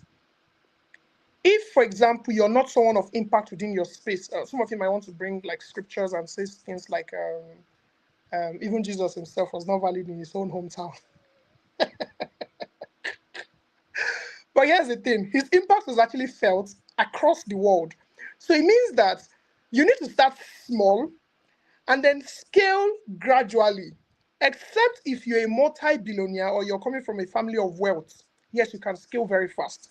But start small. And the place of starting small means that you now learn multiple ways how not to do something, multiple ways how to do something, and multiple ways how to scale effectively from that foundational stage. That is why most of the time they tell people things like if a rich man or a wealthy man that basically started with the right kind of structure basically falls down today, give him the next 1 year, he will rise back up. Do you know why he's going to rise back up?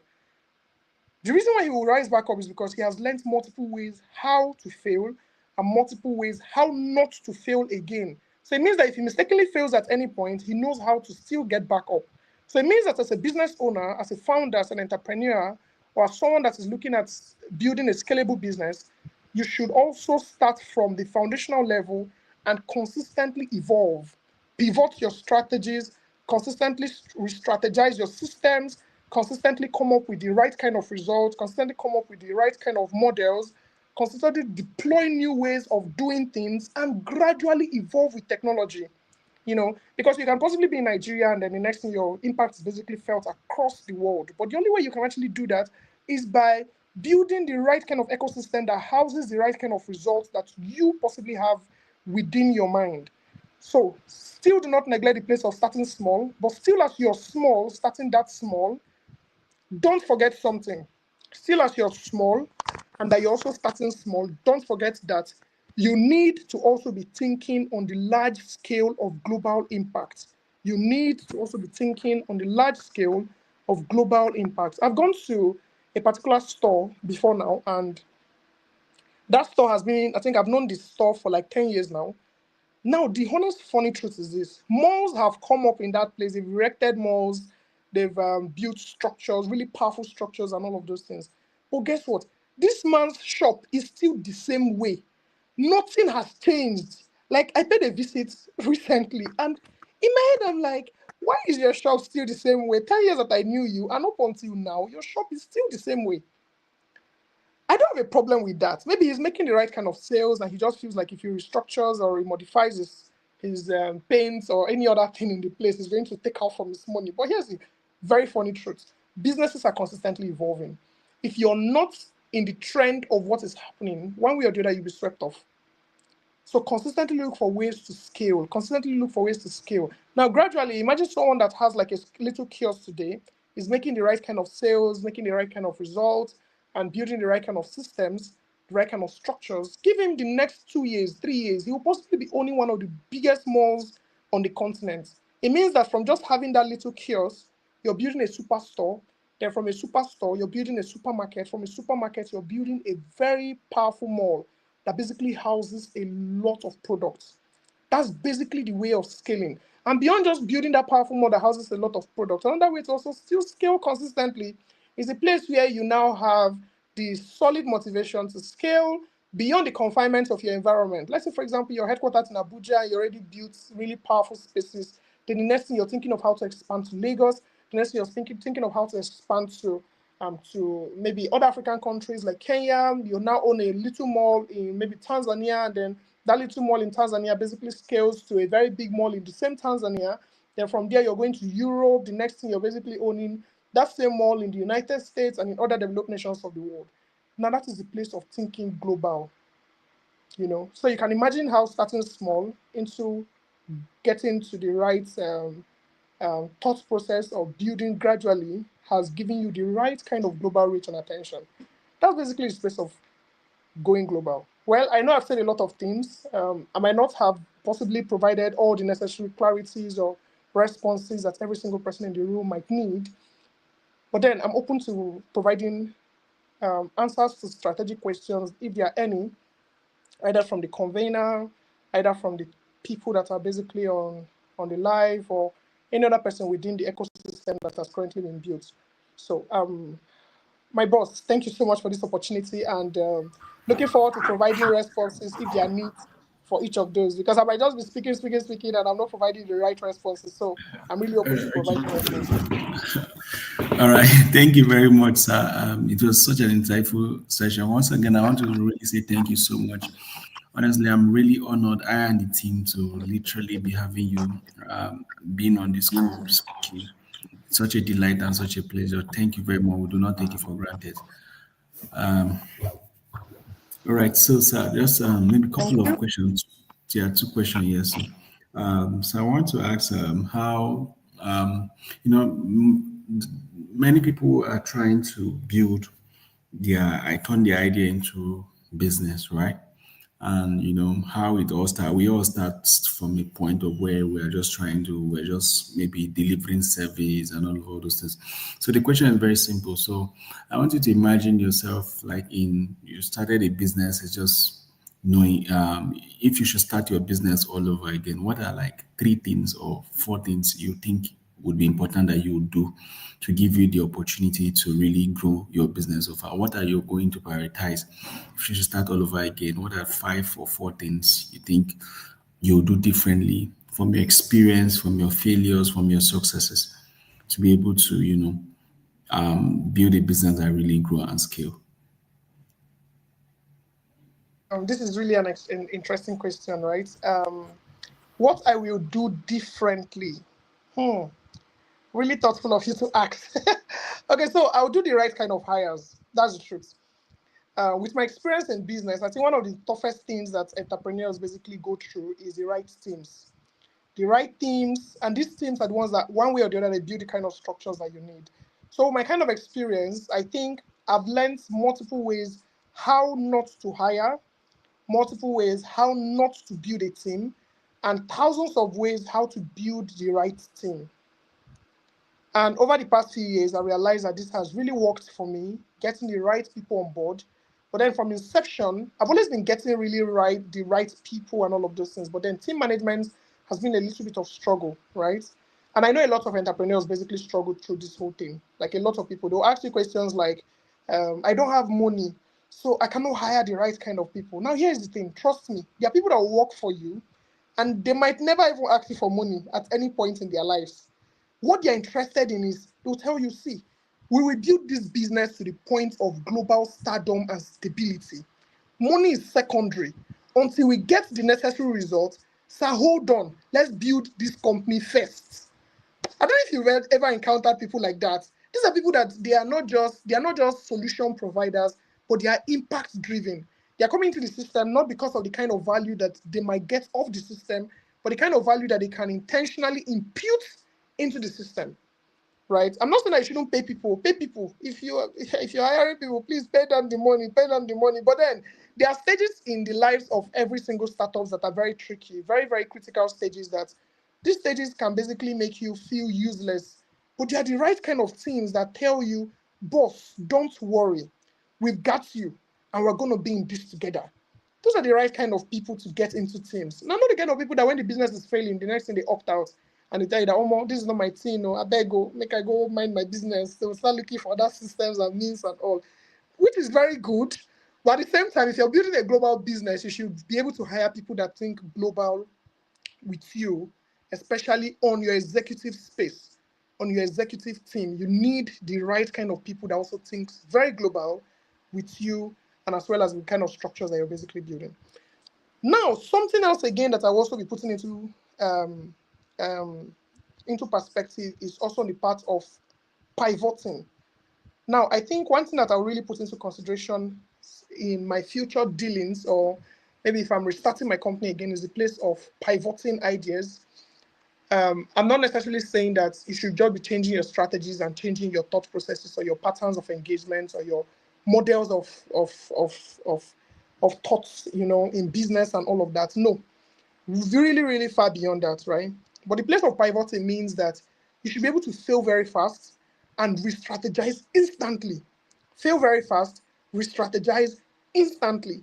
Fail very fast, re-strategize instantly. You just only realize that you're basically re-strategizing not because you just want to re-strategize, but you're excited about building the business to the point where it has to work. So if this strategy doesn't work, the next thing, pivot. Modify your systems. Modify your thoughts of processes, your engagements, your patterns of engagement, whatsoever. Just modify it. Still the same vision, still the same drive. Not that you're changing visions, though. Not that you're changing your missions and your strategies and all of those things. You're still doing the same thing, but at the same time, you are very intentional to re-strategize, still within the same path. That speed at which you're re-strategizing is one of the few things that a lot of entrepreneurs do not necessarily put into consideration most of the times. So the place of pivoting really fast, which is, I would just basically define it as fail fast and pivot instantly. Modify your systems, modify your strategies, just consistently make progress. And another thing again that I'm really going to start doing very intentionally is the place of networking. I think I've been in a space where when I tell people I'm a shy person, they don't usually just argue with me that, Light, you're not a shy person. You can never be a shy person. It was a very huge struggle for me at some point, being very, very reserved in my own space. I was just that giggy guy that started off as a designer, transitioned into both a designer and a developer. I started doing 3D, both a designer and a video editor, then transitioned into doing 3D designs and modelings. Then from that 3D designs and modelings, I also scaled into becoming a developer. Right now, I build mobile applications. I build some of the most beautiful websites that you see out there. And I have teams that basically execute most of the top leading products and projects. And a lot of people right now know me as the AI guy and all of those things. So I've transitioned from multiple spaces and I'm consistently evolving. Now, I don't just only use AI systems, I also build AI systems intentionally. I was checking my track records for this year. I realized that I took a lot of courses on how to scale effectively, on things that I already know, things that I do not know, and things that I really want to get some depth of impact in. So I've consistently been in a space where I have been learning for so long. But then beyond just learning, I thought that, learning was just everything. Up until I got into the real world where I needed to network with the right kind of people. I failed really woefully in that particular space. But then I realized that networking is one of those very vital things as a business or executive founder. You need the right kind of network because collaboration is everything in business. So from inception of when I'm starting my business later, or what I am currently doing now, I am networking with the right people. I've walked into rooms of recent, of privileges, of opportunities. I've been in spaces where I am literally the youngest person in that room and I'm speaking to top leading chancellors, vice chancellors. I've been in a space where I'm basically communicating with professors. I've been in a space where I'm talking to senators, to governors, to ministers, to commissioners, and all of those things. And that's because I networked with the right kind of people. And these right kind of people gave me access to the right kind of rooms. So networking is one of those very important things that I think in the future I will never compromise. I will consistently be in the space of constantly networking with the right people. If I had been doing that from inception, maybe by now I would have possibly been contesting for presidency. I'm just kidding. So networking is very, very important. Network with the right people. And one thing about networking is build connections, valuable connections over just contacts. Not that you just collect someone's contacts, but leave a lasting impression on them. When you leave that room, what would they think about you? Would they remember you as the AI guy? Would they remember you as that guy that built a solid enterprise? Would they think that, oh, you're just there because you want to beg them for money? Or what do you want them to really think about you? Those are some of the very, very vital thought processes that you should also be looking into. So the place of building the right kind of network is something that is very, very important. Connect, network with the right people, with people within your field. Not that you're getting into business with the intention of building competitions. I think I've always had a very solid principle that has really helped me. And the principle is that I don't have competitors. Today, if you ask me who my competitors are, trust me, I don't know. I don't know who my competitors are because I'm looking at people that are even doing similar things as what I'm doing to be my guys. They're like, yeah, this is my guy that is also building solid softwares. One of the products that we're even building in our company. I've searched. There are companies that are doing similar, but then at the same time, I just feel like there's something so unique about what I am building that even if I'm building the right kind of network with similar people, it is not in competitive way. I'm not competing with anybody. I'm just building the right kind of network. And the honest truth is this: people that really understand the place of entrepreneurship, the place of value, will still connect you with the right kind of people that will help with scalable impact and sustainable growth. So network, connect with the right people. That's one thing that I really, really put in so much attention into. And another thing again is something that I've already mentioned in this particular conversation, which is the place of building the right structure. I think from inception, I'll build the right structure. I'll make sure that my structure is so solid. My structure is so solid from inception. So the place of building structure was something that was a little bit difficult because we were just blowing bubbles and fighting crimes back then, and we were feeling good. So we didn't really understand the place of building the right structure. We're just vibing and inshallah, you know how they say it now. We're just chilling, we're just walking and then just consuming, and that was basically it without the right kind of scalable structures. And we realized a little bit that, oh yes, as much as these things are necessary, we still need to have the right kind of structures that not only just outlives us, but gives a lasting impression both on our clients, on our workers, on our teams, and our partners. So I've mentioned few things, which is pivoting. I've also mentioned the place of connection. I've talked about the place of networking. I've also mentioned the place of structures. And I've also mentioned that you should, of course, fail fast and consistently be in motion, constantly. Think global from inception while still building local. So these are some of the few things that I really put into consideration if I'm starting all over again, and trust me to work, because guess what? I have learned ways how to network with the right people. I've learned ways how to get into the right corridors of powers. I've been in rooms where ministers, top executives, top management officials, C-suite executives have been in, and I now know how to get into those rooms. So if I'm starting business all over again, I'm starting from those spaces where I basically flopped from inception. So yes, this basically is it.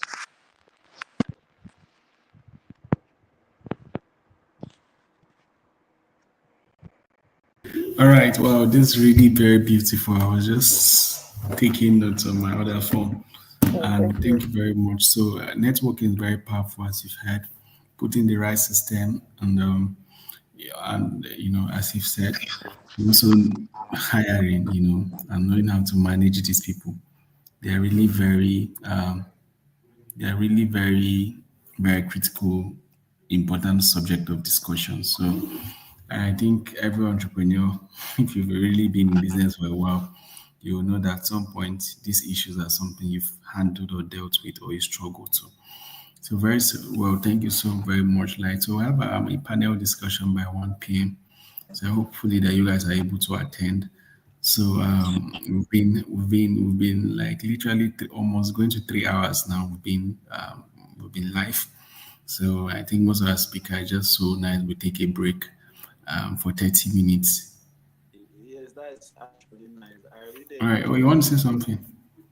Yes, I said that I really enjoyed the breakdown and the analysis given, and the motivation too, and it's more like a gingering motivation. So I understand that everything's going to be cool, and I we'll come back by 1 o'clock, right?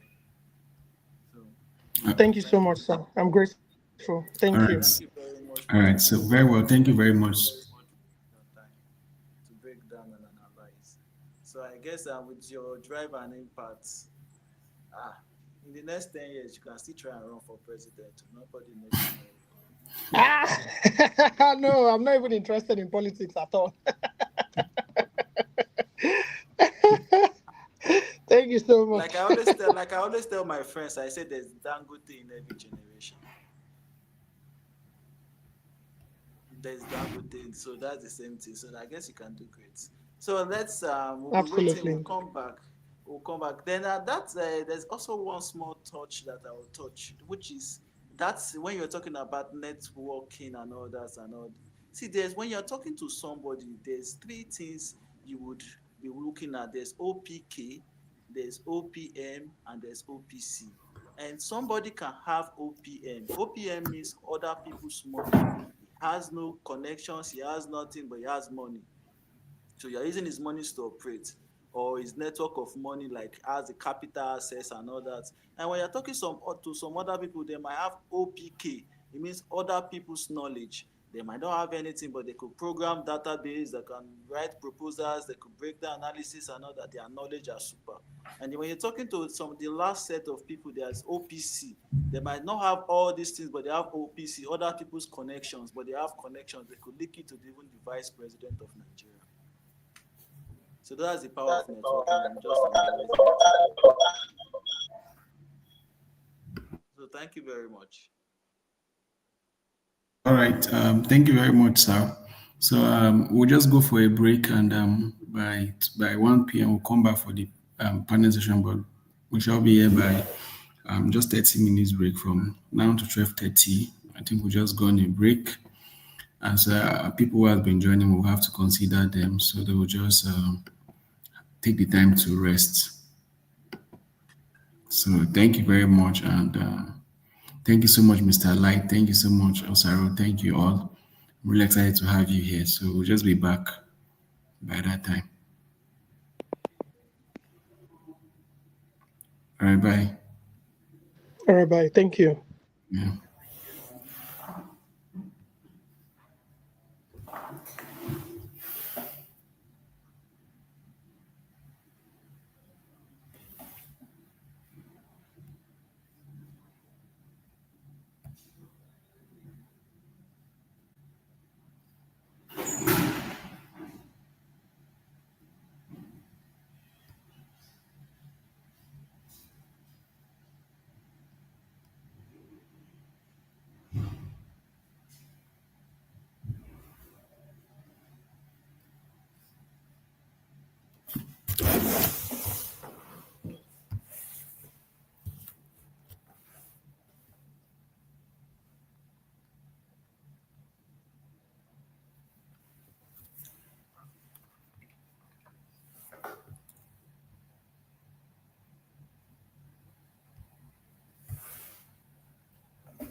should I do now?